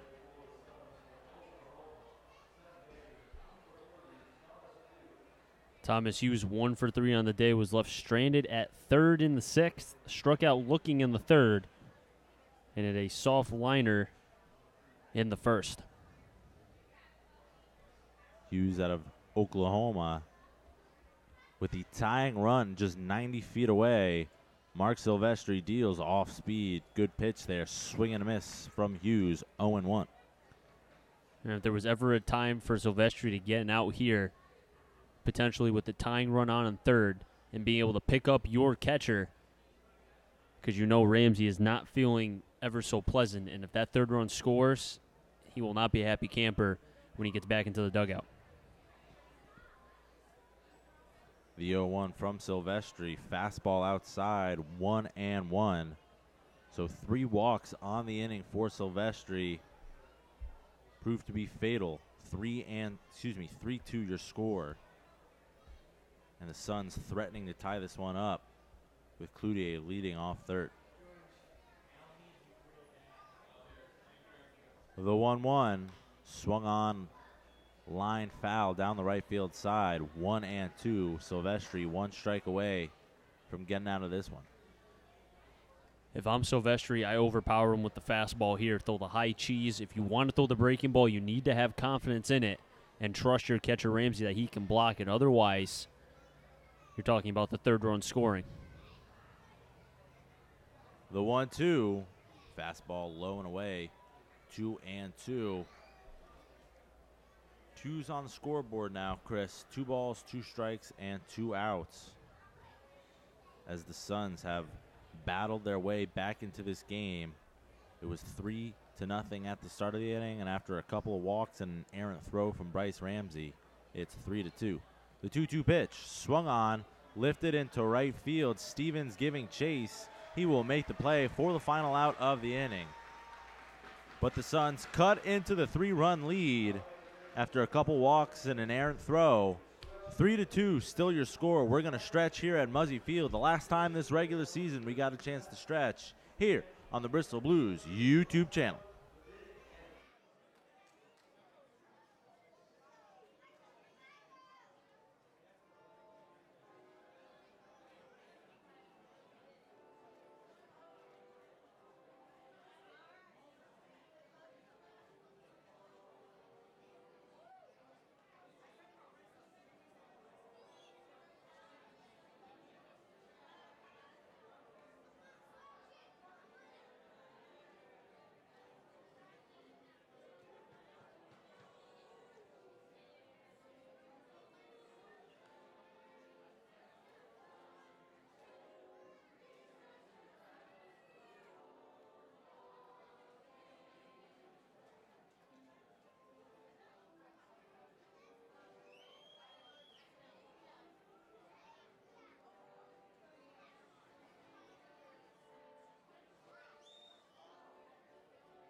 More hours.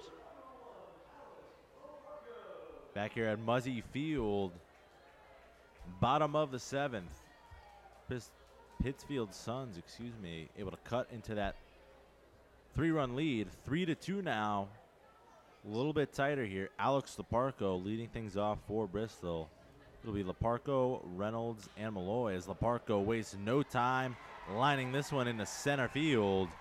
A leadoff base hit for the center fielder. One pitch and a man on base for Bristol as they look to add a couple insurance runs. Not going to lie to you, Leparco had to be tired of getting hit by pitches because his first 2 appearances he was hit. Then he was finally able to put up an at-bat where he wasn't struck by a ball. And now this time he takes the revenge out and gets a single for his first of the day. Leparco's been a pleasant player thus far for the Blues this season. That one way outside, and Leparco's going to advance to second. And a new pitcher in for Pittsfield, Kyle O'Neill out of Felician College, the righty, as he is in some hot water quickly with the 3-hole hitter, Dylan Reynolds aboard, and Leparco in scoring position. Going to channel my Bob Euchre. Just a bit outside. 1-0 the count to Reynolds. Another ball outside, quickly 2-0. Reynolds on the day.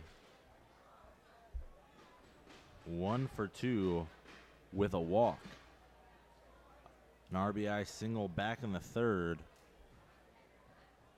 The 2-0 catches the outside corner, 2-1. And Reynolds, aggressive on the base pads, paid off with 2 stolen bases, but he was caught stealing back in the 5th. Trying to swipe third base with 2 outs, was thrown out. Took a rally away from Bristol with Teddy Haig at the plate and 2 men aboard. Able to redeem himself here with a man in scoring position, and the Blues really in need of some insurance, Chris. Going into the 8th and the 9th inning, only up by 1, screams a lot of opportunities for the Suns to be able to come back. You want to be able to give your 8th and 9th inning pitchers a chance to be able to have a lead. Ooh, not even close there from O'Neill, as Reynolds had to skip rope there. So he works a walk, so a leadoff base hit and a 5-pitch walk to Dylan Reynolds, and just like that, the Blues in business. First and second, nobody out, with the always dangerous Justin Henry Malloy set to hit. Give you the numbers on O'Neill as there's a pitching visit, another one from Brandon Shalakis. O'Neill, 1-2 on the season, making his 9th appearance. He's got a 2.25 ERA, 16 innings pitched, just 7 hits, and 7 strikeouts compared to 10 walks. So the numbers will tell you he is a little bit erratic, and so far he has shown that. With a walk to Dylan Reynolds, and a lot of those balls, Chris, were nowhere near the strike zone.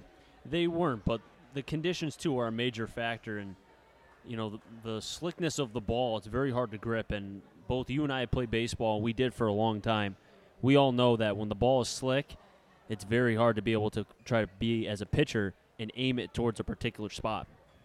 And I'm sure you face guys in the rain, and you could recall how difficult it was to be able to face guys like that. Well, I mean, we've seen a lot of misplays, a couple pitches that have gotten out of hand, and even a bat that's gone flying. And although the rain has stopped, still a little bit slick, a little bit humid out there.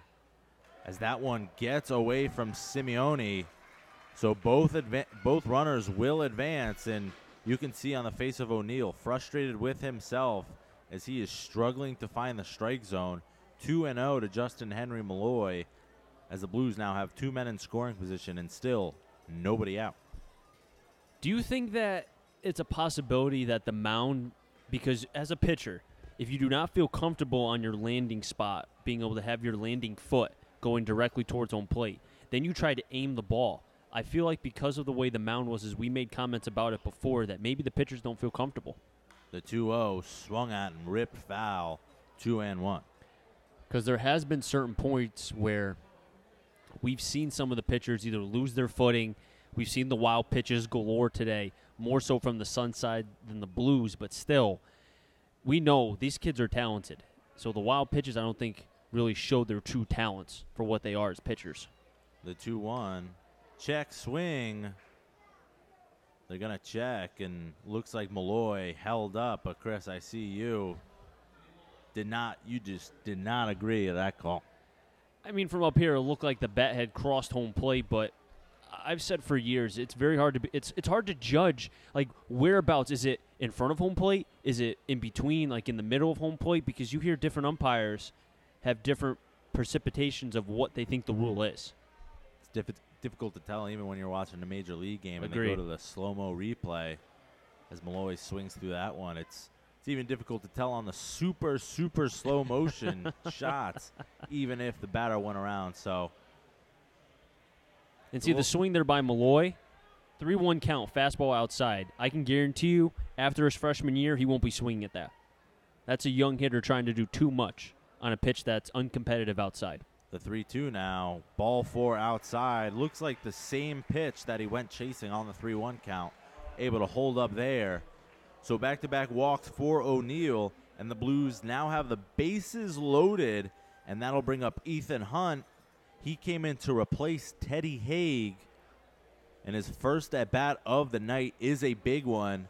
Bases loaded. The Blues looking to extend their lead, and they can really put this one to bed this inning if they could start a big rally. But it'll come down to Hunt as he takes strike 1 from O'Neill.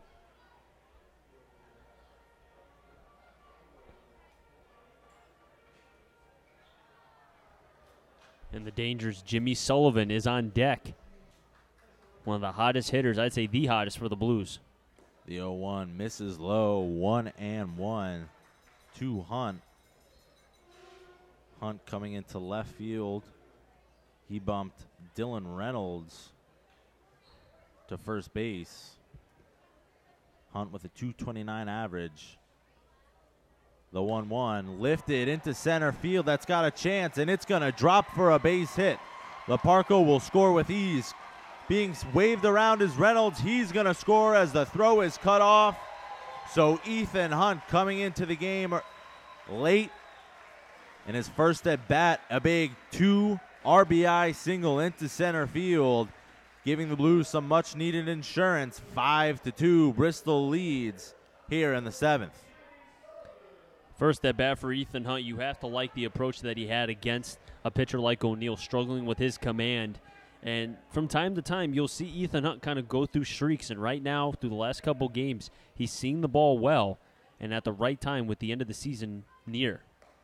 That'll bring up Jimmy Sullivan, and that'll also pull the Pittsfield defense in. Sullivan, as we said, white hot so far in his last 30 or so at bats, and a triple off the base of the right field wall back in the 6th. And he could really put this one to bed here with an RBI single, but this one lifted into center field, giving chases Cloutier, and he makes the play on the run, but Malloy will come around to score on the sac fly off the bat of Jimmy Sullivan as the lead is stretched now. 6-2, Bristol leads. Sullivan is having a picture-perfect day today, but he is seeing nothing but beach balls. You could tell the swing right there. It's fluid through the zone, and he's being able to drive the ball. The timing, the last 2 at-bats have been picture-perfect. He was rewarded the first time with a triple, and if it wasn't for a nice play by the center fielder for the Suns, that could have easily have been a triple, maybe even an inside the Parker, depending on how much the ball got away. That'll bring up Peyton Stevens, the right fielder. He's going to line this one into center field. Could bring home a run. Cloutier fields. Hunt coming around to score. The throw is not in time. Hunt with the wheels at third will score without a tag. So some situational hitting here from Bristol, and they have opened this ball game up. Now they lead 7-2.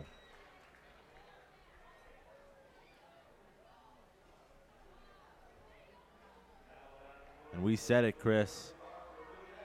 After the Suns struck for 2 in the top half of the inning, it would be nice for Bristol to scratch across a couple insurance runs. And now, leading by 5, with Neil McDermott still lurking in the bullpen, you have to think the Bristol Blues are very comfortable in this situation.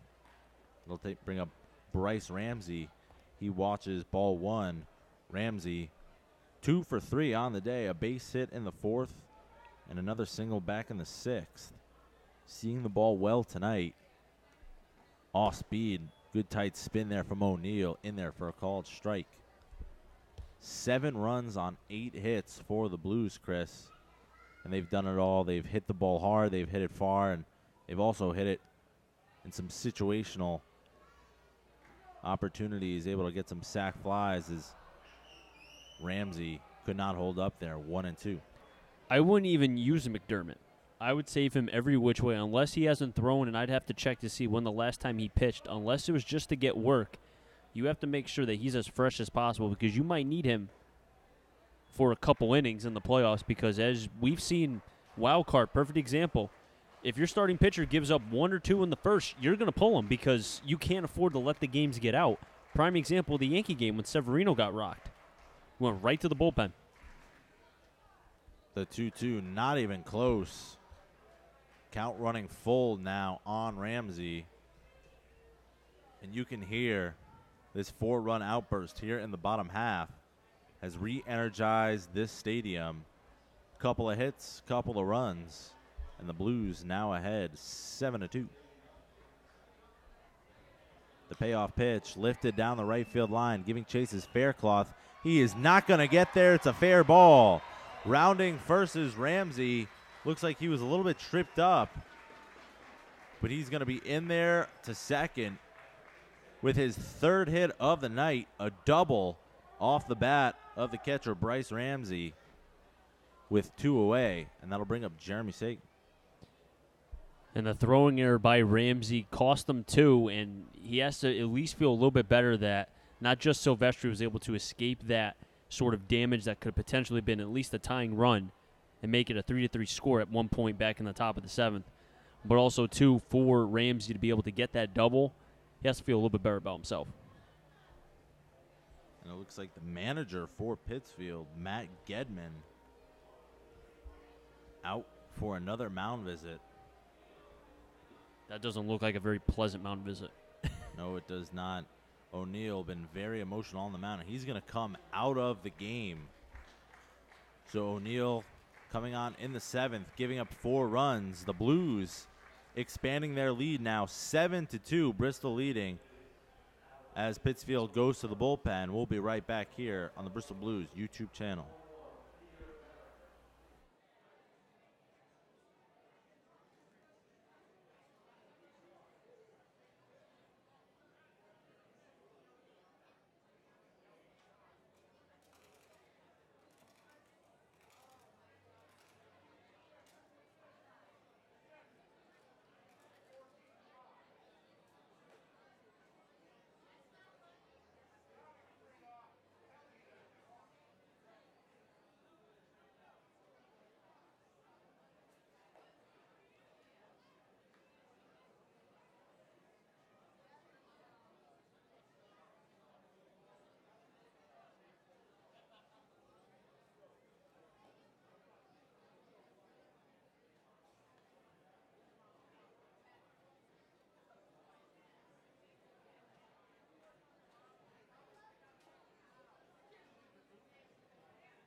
New pitcher for Pittsfield, number 21. He was the designated hitter, Peter Marin, coming in here.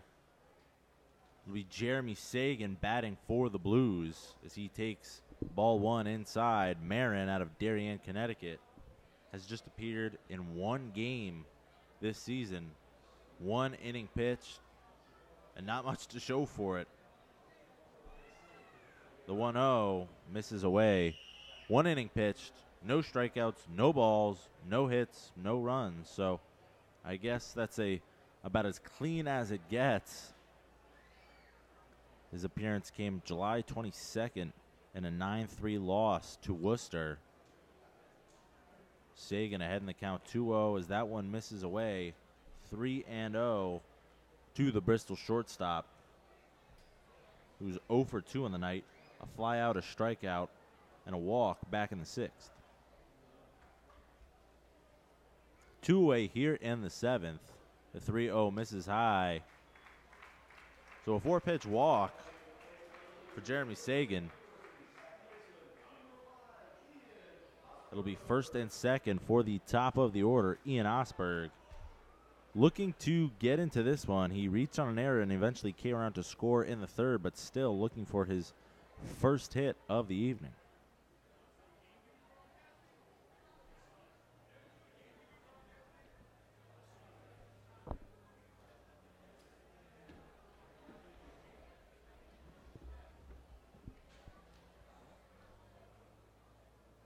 Marin kicks and deals, strike 1. Fastball catches the inner corner. 0-1 to Osberg.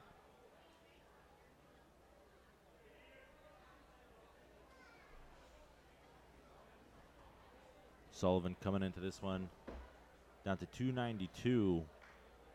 He's been hitting so well throughout this summer.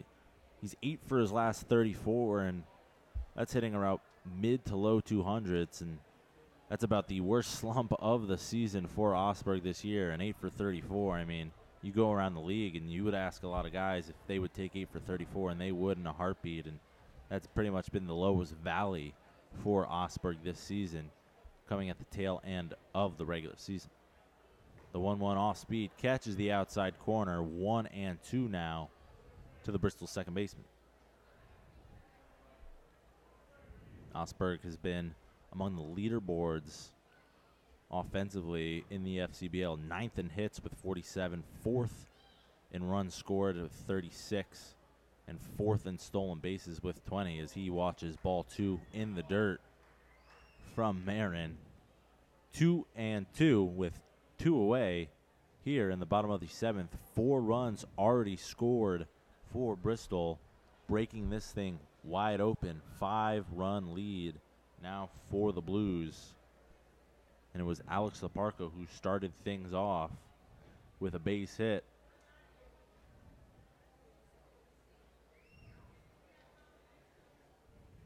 The payoff from Marin. Off speed, swung on and missed.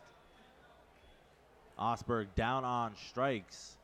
But a big inning for the Blues as they have taken a commanding lead. We're going to head to the 8th here. 7-2, your Blues lead here on the Bristol Blues YouTube channel.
Three, four, five. McHale, we would think would be Peter Marin, and then Dylan Fairclough. If any of them get on, Dave Matthews.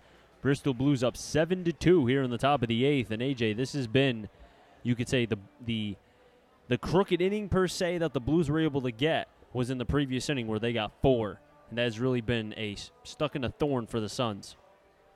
It was a base hit leading off from Alex Laparco, and then O'Neill, the reliever, kind of lost his way. Back-to-back walks to Reynolds and Malloy, a couple wild pitches thrown in there, and a big base hit off the bat of Ethan Hunt, who had come into the game in the 6th to replace Teddy Haig. He came up big, a 2 RBI base hit with the bases loaded, and that started the rally, followed by a Jimmy Sullivan sac fly, and then Peyton Stevens with another sac fly. So a big hit off the bat of Ethan Hunt and some good situational hitting, and that's really all you can ask for if you're a Bristol Blues fan, able to scratch across 4 runs, and now with Haig and whoever it may be coming out to close off this game, whether it's Neil McDermott or not, 5-run lead, more than enough comfortability for this Bristol team. Kyle Haig on now for the Blues is once again host family appreciation night here at Muzzy Field, and this inning we'd like to honor the Zapo Sasu family. As Haig deals a ball, and they were the hosts of Justin Henry Malloy and Ethan Hunt. So to the Zapo Sasu family, we say thank you. 1-1 coming from Haig to McHale. Flicks it over the the second baseman head, but a diving play by Leparco as it gets behind him. McHale's going to round first and get to second. As he kind of flirted it over the second baseman Osberg's head, Leparco dove for it, but went underneath his glove and got by him, so Peyton Stevens was backing him up, had to get that ball in quickly. And the Suns, you could say, are still fighting with McHale on at second. And Leparco, we've talked about really getting his first action of his collegiate career in center field, and although he has flashed the leather more than a few times and he's proven himself to be a competent center fielder, a little bit too aggressive there with a 5-run lead. Just let that ball drop in, keep it in front, keep the runner at first base. You would still have the double play in order, but you know, the baseball player and the competitor inside Alex Leparco just wanted to make that play a little bit too far out of his reach. And that ball bouncing over him, allowing McHale to trot into second with a leadoff double. Marin ahead in the count, 1 ball to no strike, nobody out. McHale on second with a double. That gave the Suns their 4th hit of the day here in the top of the 8th. Blues up 7-2. 1-0 pitch to McHale. Fastball that gets away from Ramsey. McHale's going to get the third with ease. And if you're Ronnie Palmer, what you don't want to see is these runs that are kind of gift-wrapped for this Suns team, because you give them 1, it becomes 2, and then it's a trickle-down effect. And we're beating a dead horse here, Chris, but we always talk about the shutdown inning, and right out of the gate for Kyle Haig, not what you want to see. A double and then a wild pitch. And it could have been a bit of a cross-up there, but Bryce Ramsey, right before that pitch, had just gone out to speak with his pitcher, and can't really imagine there could have been too much confusion on the pitch coming in, but nonetheless, that one got away from Ramsey, and like you said, Chris, could be 1-2 here, 1-2 there. Only 6 outs to go for Bristol, and right now you're just looking to make the plays, get the outs, but you don't want anything to blow up in your face right here. And for Kyle Haig, going to have to bear down and fire strikes. Haig going to have to fight back. 3-1 is the count. Fastball inside. Umpire doesn't give it to him. Runners on the corners with nobody out. And sometimes you can, you give up a double like you did to McHale to lead off the inning. And with a 5-run lead, no one's really going to blink at that. But after a double and a wild pitch, and then you allow a 5-pitch walk, and that's when things tend to get out of control. And Kyle Haig taking his time on the mound right now, but he's going to have to quickly make whatever adjustments he needs. Because with a 5-run lead, you don't want to get a little bit too relaxed. You still got 6 outs to go to finish off this ball game.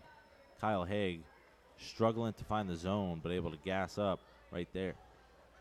And Faircloth 2 for 3 on the day, struck out in the 6th, but was able to get both a single, or rather 2 singles, back in the 2nd and the 4th. The Suns are looking for Faircloth to get on any which way and at least cut down the deficit down 7-2. Looks at a fastball outside. Now he's down in the count. 0-2. Runners on the corners. McHale at third. Marin on at first. Marin, who came in to pitch for Kyle O'Neill. You would think that he'll be going back out for another inning because there's nobody in the pen for the Suns who have to think about next. Look, they have the Knights twice and then they have the Blues again. Ramsey being able to keep that ball from getting away. 1-2. Said it. Nice stop there like a cat behind the dish. Ramsey able to keep that one in front. Strikeout here would be big for Haig. Able to keep the double play in line with a man on first. And right now you're trading outs for runs if you're Bristol. Just trying to get out of this inning. Limit the damage here for Kyle Haig. 1-2 has a chance to stay in play. Going back is Haig and Reynolds, and that's just going to run out of real estate. Still 1-2. On deck is Matthews. Give you the numbers on Haig, making his 17th appearance of the season. All of them out of the bullpen. He's 2-0 with a 3.91 ERA, 23 innings pitched, 25 strikeouts compared to just 9 walks, and 22 hits surrendered and 1 save.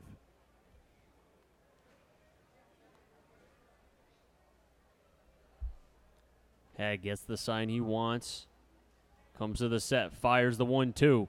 Gets away from Ramsey. Coming home is McHale. There's not going to be a throw. It is 7-3.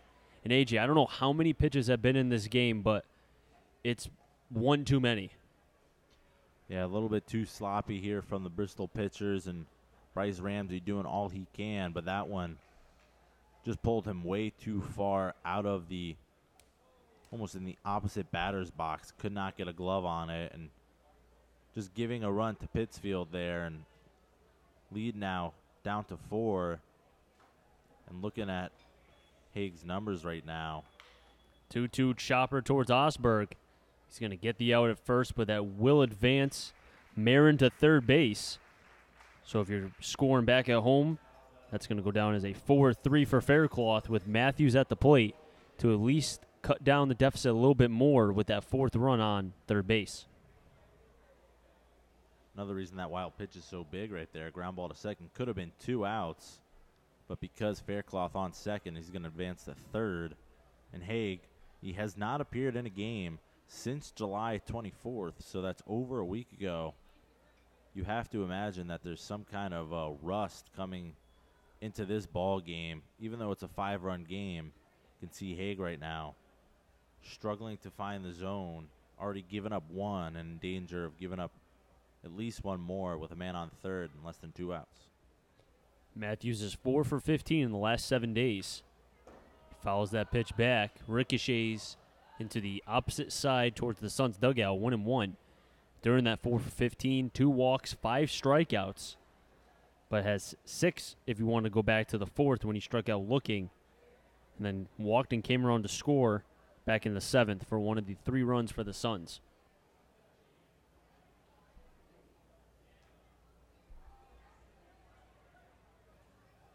The 1-1.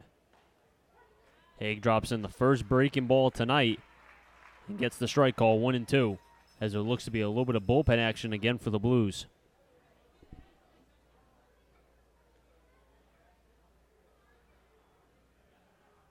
And Chris, we talked about earlier in this game, if as the Blues took their 5-run lead, would it be necessary to even bring McDermott in? The 2-1, drive that into right center. Stevens go back, still back. And holy cow, kiss that ball goodbye. Dave Matthews hits the 2-run home run. A moonshot to right is now 7-5, and he owns the Bristol Blues.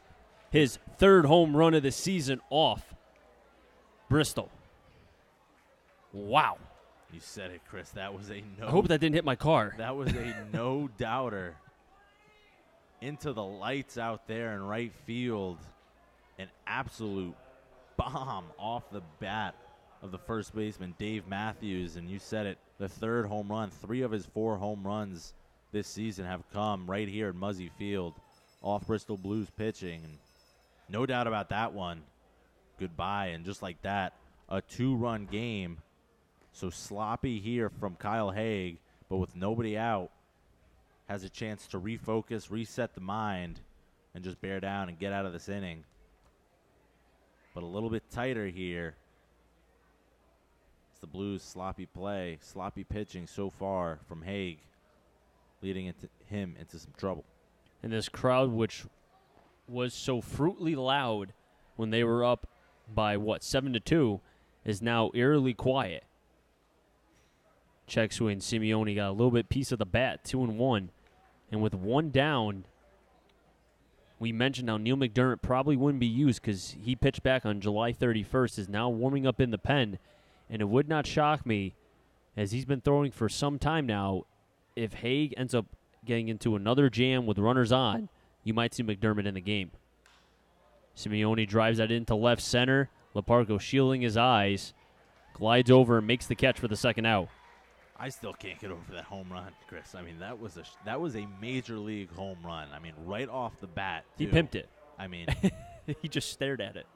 Jeez, that was a bomb. Probably one of the most impressive balls that we've seen hit this entire summer coming off the bat. I don't know, what do you think, that one or the one, if you remember, it was, who was it, Ronay at the beginning of the season, Martha's Vineyard? That one. You like that one? That one. Because you got to think about it, too. Like, the Ronay one, as Colomic is up, looks at a first pitch ball outside. The Ronay one, you kind of had to watch for a little bit, and you thought maybe it might hit the wall because left, you have a little bit of that, the way the wall is, it might ricochet and at least hit the top part. That ball from the second it left the bat, you knew it was gone. Like, Peyton didn't even walk. Ground ball up the first base side, going to go foul. I mean, typically, if you're a pitcher, you want to at least see your outfielder kind of give it at least a look. Peyton didn't even give it a look. I mean, he just kind of watched it as it went over his head and over the wall. And, I mean, those trees out there in right field, I mean, the leaves don't really start till about, 10, 15 feet up the trees. Mm-hmm. And the ball went right into the leaves. So that one was still about, 20, 25 feet in the air when it cleared the fence. I mean, that one was an absolute shot. That one still might be going, Chris. That was an impressive jack there. And if I have a ball in my car, then you know it was a shot. Because I parked pretty far away.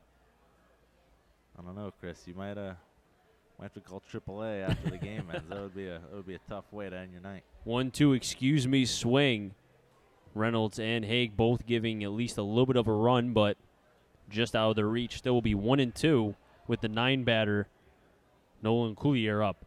And see, at worst, if you're the Suns, you want to at least get your 9-batter up, and that way you'll have the top of the order when it's the top of the ninth. And being down by 2, I mean, if you're the Suns, you came in being down at 1 point, 7-3 or 7-2, and now getting the 3 spot in the 8th with maybe a chance for more.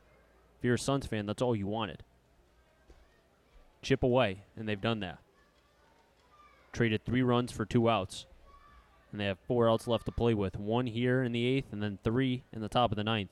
And you look at that scoreboard, Pittsfield with 5 runs on just 4 hits. So very odd. The wild pitches and just a few walks, but Pittsfield has made Bristol pay.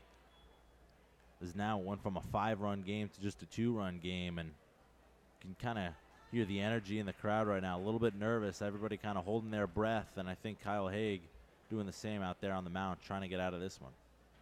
The 2-2 goes down swinging as Komolovic. But the damage for the Suns is done. 3 runs in the top of the 8th, a wild pitch that scored 1, and then a moonshot off the bat of Dave Matthews. His 3rd home run against the Bristol Blues, his 4th of the season. It is now 7-5 as we're heading to the bottom of the 8th.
Bottom of the 8th.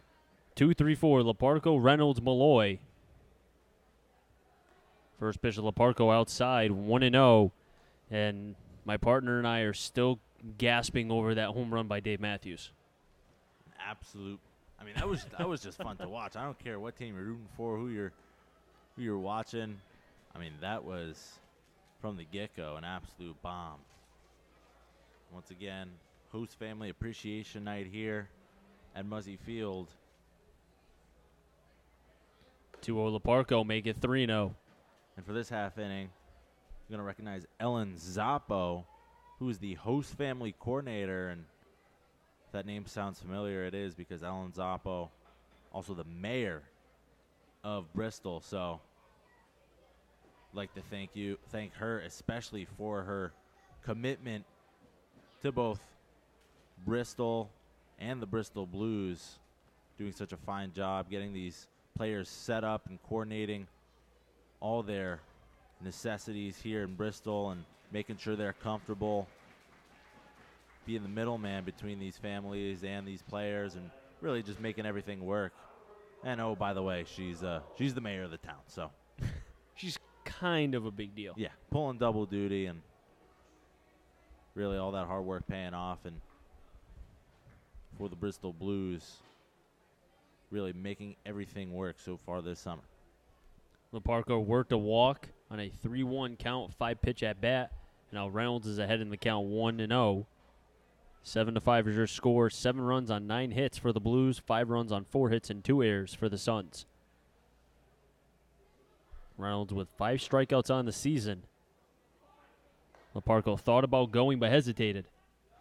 Decided to go back, and that probably was the smart thing to do, because that was more of a pitch that, with the momentum carrying Simeone, would have been able to guide him towards second base. But Reynolds now ahead in the count, 2-0. Marin pauses. Laparco taking a big secondary lead. Call the strike outside, 2-1. And McDermott's still warming up, and he's plenty ready. I would put all the money in my wallet that he'll be pitching in the 9th. Have to think that after the 3-run outburst from Pittsfield, turning this into a safe situation. Laparco's going, pitch high. Call the strike, throw to second. Bang, bang play, but Laparco just gets there in the nick of time. A stolen base for Laparco. Laparco's 12th of the year. Able to steal that one, and once again, Bristol looking for some more insurance, and Laparco started the 4-run rally last inning, and leading off this one with a walk and a stolen base, looking to get things going yet again. Reynolds is able to find the gap and into center field. Ronnie Palmer's going to wave around Laparco. Throw comes in, completely overshoots the catcher Simeone. And now Reynolds is even thinking 3, and he's going to get there standing up. So that will go down as an RBI double, and he'll reach on an error from the center fielder. And the sloppiness of the Suns continues. Aggressive nature, and Chris, we talked about it earlier in the broadcast. I mean, front-loading your lineup with a lot of athletic, speedy guys will prove dividends, especially in situations like this. I mean, Laparco, leadoff walk, turns into a leadoff double after the stolen base, and then a sinking line drive, and it looked for a second that Laparco had to hesitate, but got a great read, and you can see once he gets going, he is tough to beat as he absolutely flies. He was coming around third base, no hesitation, able to score on a base hit, and then Reynolds taking advantage, advancing to second on the throw, and then as the ball trickled away, able to go to third, and that has to force the Pittsfield defense. They're going to be playing in, so another opportunity for Justin Henry Malloy to drive in a run here and add some more insurance runs. 2-0 is the count on Malloy. One run is on third in Reynolds. Make it 3-0, and looks to be bullpen action for the Suns. So Marin, who made his first appearance in late July, getting his second time on the mound, and right now, it's hard to really critique a guy who typically doesn't pitch and then see him, and then the struggling that he's had with his command. you really don't want to say much because he really doesn't pitch. He's a hitter. He's only got 1 inning under his belt this season, and I was kind of surprised to see Pittsfield kind of run him back out there, especially after kind of making this a ball game again. You might say with a 5-run deficit might be too much to overcome. You don't want to burn a guy, especially when you got a lot of big games coming up. But I mean, every game is big now, especially if you can pick up a big victory over the third-place team in the league with just a 2-run deficit. You might want to throw one of your more veteran guys out there, but the Suns sticking with Marin, and so far he has not been able to record an out, and he just motioned to the dugout, and it looks like he is going to be asked to take it out of this ball game as Matt Gedman is going to come out and pull him. He gave him as much as he could. He threw over 20 pitches, actually close to 30, 29, if I did my math right. So he gave them what he could. And it'll be interesting to see if he's still going to be the DH after this, but another pitching change on the mound for the Suns.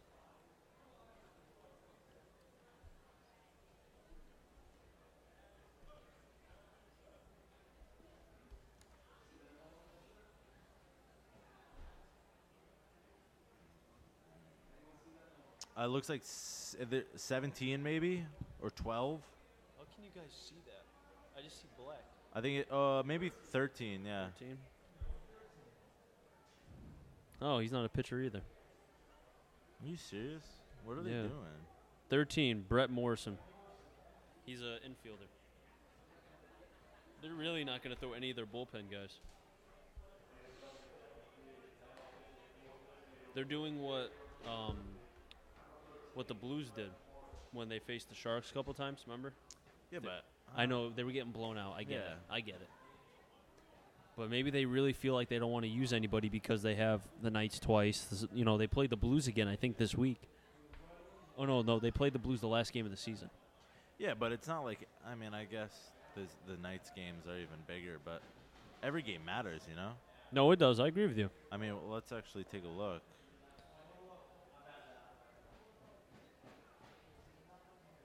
The Silver Knights are losing, so.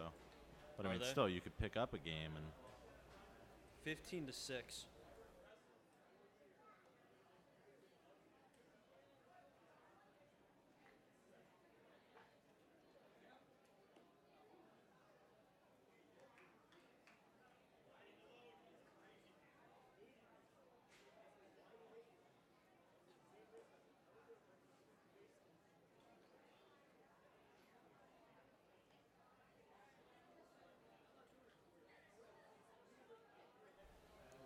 New pitcher on the mound for the Suns, Brett Morrison, who typically is an infielder. He'll be a junior at Fairfield University from Hadley, Massachusetts, and he's on the mound. And AJ, I don't know if he has any pitching. he does. Oh, he does? Okay. He does. He's got just 4 1/3 innings pitched, so He's pitched. 3 appearances, a 2.07 ERA, so not too shabby for the normal infielder. Malloy's going. First pitch swinging was Hunt. As he points it towards right, going back is Hughes. Able to make the not barehanded play, but the over-the-shoulder catch. And on top of that, was able to make the throw over to the catcher to keep Reynolds on at third. So the attempt by Ethan Hunt for the sac fly has failed. And that'll bring up Jimmy Sullivan, who already has a couple RBIs on the day. Yeah, a little bit overeager there from Hunt, trying to elevate the ball and driving the run, and especially with Malloy moving. Disappointing there. Just got it over the edge of the infield. But Jimmy Sullivan, really the one guy you want at the plate right now. He has been red hot for this Bristol team. See if he can drive in a couple more runs, and we set it back in the 6th, but a little bit too prematurely there, but driving a couple runs, especially with McDermott set to come in. You could put this one away if you're Bristol. Morrison pauses and waits. Malloy's going again. Pitches low. Throw to second. Gets behind the shortstop, McHale, but a nice job by Hughes to back up the shortstop. And the Blues will have runners on second and third. That stolen base also keeps the Blues out of the double play. 7th stolen base on the year for Malloy, and you're right. I like that move there from Ronnie Palmer. Get out of the double play, force the issue, and almost able to swipe a run there as the throw got by the shortstop McHale, but Hughes able to back up. But Ronnie Palmer, good move there. Now you got two guys in scoring position for your hottest hitter, Jimmy Sullivan, at the plate. Breaking ball that just dropped in on the backdoor side. Infield playing in against Sullivan, which is quite interesting because of how hard he hits the ball. You would think you just try to get an out here. Sullivan again to right center, drives it in. Cloutier's going to make the catch. Reynolds tags from third. Throw's going to come into third base, off the line. Malloy's going to get to third. Runner scored is Reynolds. Make it 9-5. And again, the speed of the Bristol Blues really causing havoc on the Suns and taking advantage of just the poor attempts by the catchers to be able to get the runners thrown out, but also, too, tagging up on bases. By my count, Chris, that's 4 sacrifice flies, RBI sacrifice flies for the Blues. So we talked about coming into this game, they led the league in sacrifices. And just the case here, 4 runs coming off of sac flies. And right now you look at the scoreboard, it's a 4-run game. That's the difference in the ball game. Situational hitting has been huge for Bristol all night long. And sometimes they struggle with it, but they have come through, and especially Jimmy Sullivan with 2 sacrifice flies on the evening, RBI sac flies sandwiched in between an RBI, a triple, which he came around to score on. So a productive night for the designated hitter as he continues. 1-1 to Stevens. Simeone being able to shift his body to the left and be able to keep that ball from getting away. 2-1. Stevens, another guy with a sacrifice fly back in the 7th inning. That scored the 4th run of that inning. So situational hitting has been huge, but with 2 outs here, Stevens going to need a base hit to drive in Malloy. 2-1 to Stevens. Fouls it back to the right side. 2-2. 2 balls, 2 strikes, 2 outs. In the top of the 9th, the Pittsfield Suns will have 9 in top. And that'll be their last licks. Blues looking for at least 1 more here, and Neil McDermott is not warming up anymore in the pen. It is Zachary Dione. 2-2 bounces, gets away, a wild pitch. Malloy's going to tag, no throw, 10-5. Yet another wild pitch from Pittsfield. I mean, got to be about a half a dozen from the Suns. And, you know, another reason, aggressive base running. The sacrifice fly from Sullivan. Malloy tagging from second base, moving to third. And that's exactly why he did that, because an errant throw, able to score a run. To left as both the third baseman and the second baseman going in for it. And the shortstop, McHale, overran the ball. And that's going to give Peyton Stevens another life.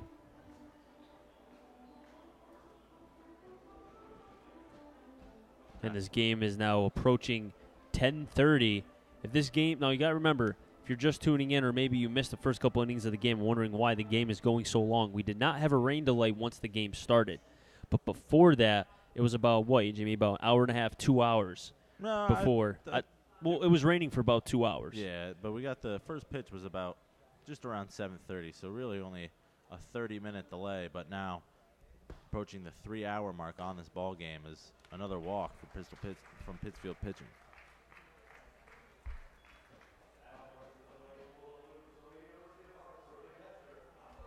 So Pittsfield unable to make the play on the pop out down the left field line. Left fielder, shortstop, and third baseman converging. Couldn't glove it, and that leads to a walk from Peyton Stevens. So Pittsfield struggling to get out of this inning. They've given up 7 runs in the past 2 innings, and that's really been the difference as the Blues now with a commanding 10-5 lead. And Ramsey swings at the first pitch and fouls it back towards the right side. 0-1. 10 runs on 10 hits for the Blues. 5 runs on 4 hits and 2 errors for the Pittsfield Suns. Pittsfield came in 6th place, coming into this game in 6th place in the FCBL are kind of fighting a little bit with North Shore. They're only up by 1 win, but a good amount in terms of the losses. Ramsey falling behind 0-2. Then you have Nashua, who has 20 wins. But, AJ, you said last time you checked they were down. Yeah, looking around the league right now, Worcester in control. Looks like they're going to hang on to this one. 7-1, leading Nashua in the top half of the 9th. And elsewhere, this one's final. The Sharks beating the Rocks 13-7. So the Blues looking like they're going to be able to pick up a game on the Rocks and pretty much seal their fate as the 3 seed here. Is what, Chris, only 4 regular season games, maybe less, maybe only 3 regular season games remaining after this one tonight. So the Blues putting themselves in good position here for the 3 seed, and looks like they're going to lock up a home field advantage for that 1-game playoff. And that will be on Monday at 7 p.m. The opponent could potentially be either Pittsfield, Nashua, or North Shore. We do not know who yet, and we probably won't know until the last game of the season unless circumstances play themselves out, which they can. The Suns have 4 games left. 0-2 pitch coming. Ramsey fouls it back. As you saw, Peyton Stevens trying to attempt to steal another base, and this is the kind of offense that Bristol is going to have to do in the postseason if they're going to make a deep run, is being able to steal bases when need be, not trying to steal when the count is not in your favor. You're down, 0-2 in the count. You have some guys like Peyton Stevens who can steal. Attempt it. And I think Ronnie Palmer's got to be impressed with the top of his lineup with all the speed he's got.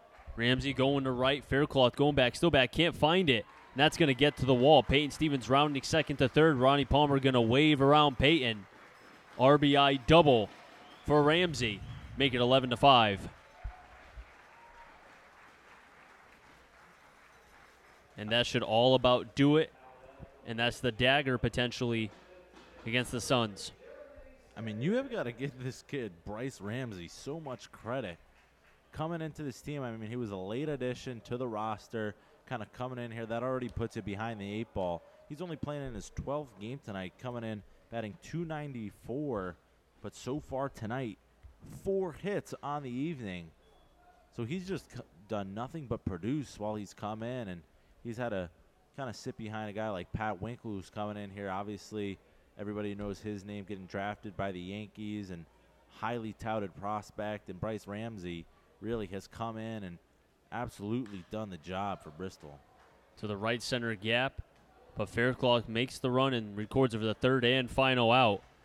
But the Blues put up another number, 4. 1, 4, and 4 if you look at the last 2 innings. 11-5 your score. Last licks for the Suns. We're heading to the top of the 9th.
Top of the ninth, 11-5. The Blues are only 3 outs away from being able to record this win, being able to carry that momentum towards the potential, or rather, they will be in the postseason on Monday.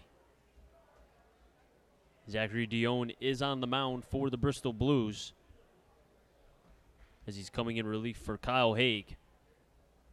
And against the Suns, it will be 9 and top. Cloutier, Alexander White, and then Thomas Hughes.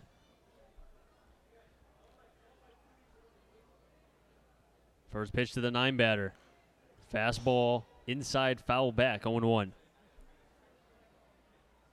1 for 3 on the day is Nolan Cloutier.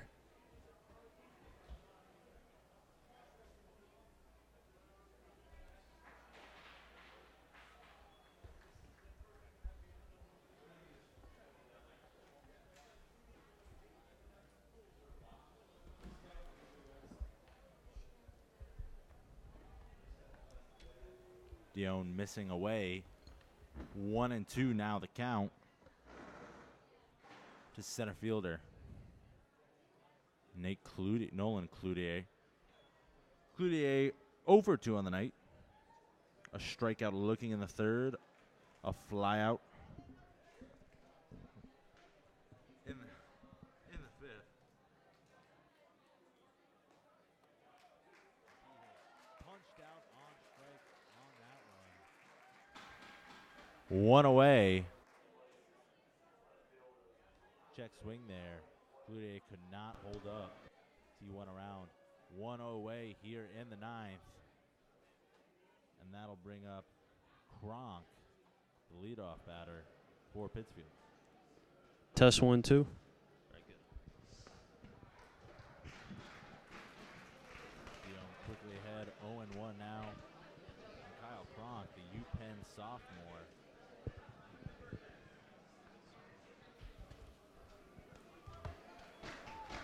Good fastball there from Dion. Quickly ahead, 0-2 on the center fielder. The 0-2 swung on, and Kronk just able to get a piece to stay alive. Still 0-2. And folks, be sure to stick around after the final out of the game. We'll have post-game interviews with our player of the game. The 0-2 pitch swung on, fouled back yet again. So we'll do it again. And once again, Cancer Awareness Night here at Muzzy, hence the pink jerseys and the pink socks, and also Host Family Appreciation Night here. And our final shout out goes to Tammy Kelly, the Assistant Host Family Coordinator. Thank you, Tammy, for helping out, and thank you to all the families that helped out this summer, housing and feeding the Bristol Blues players that come from all over here to compete in the FCBL for your team. Once again, this is the last regular season home game of the year for the Blues as they head into postseason play, and it looks like they will lock up that number 3 seed in the FCBL, and that will guarantee them a home playoff game. The 1-2 pitch just outside. 2-2 now the count, and confirm that that game will be Monday night, 7 o'clock, right here at Muzzy Field. We are still awaiting the opponent.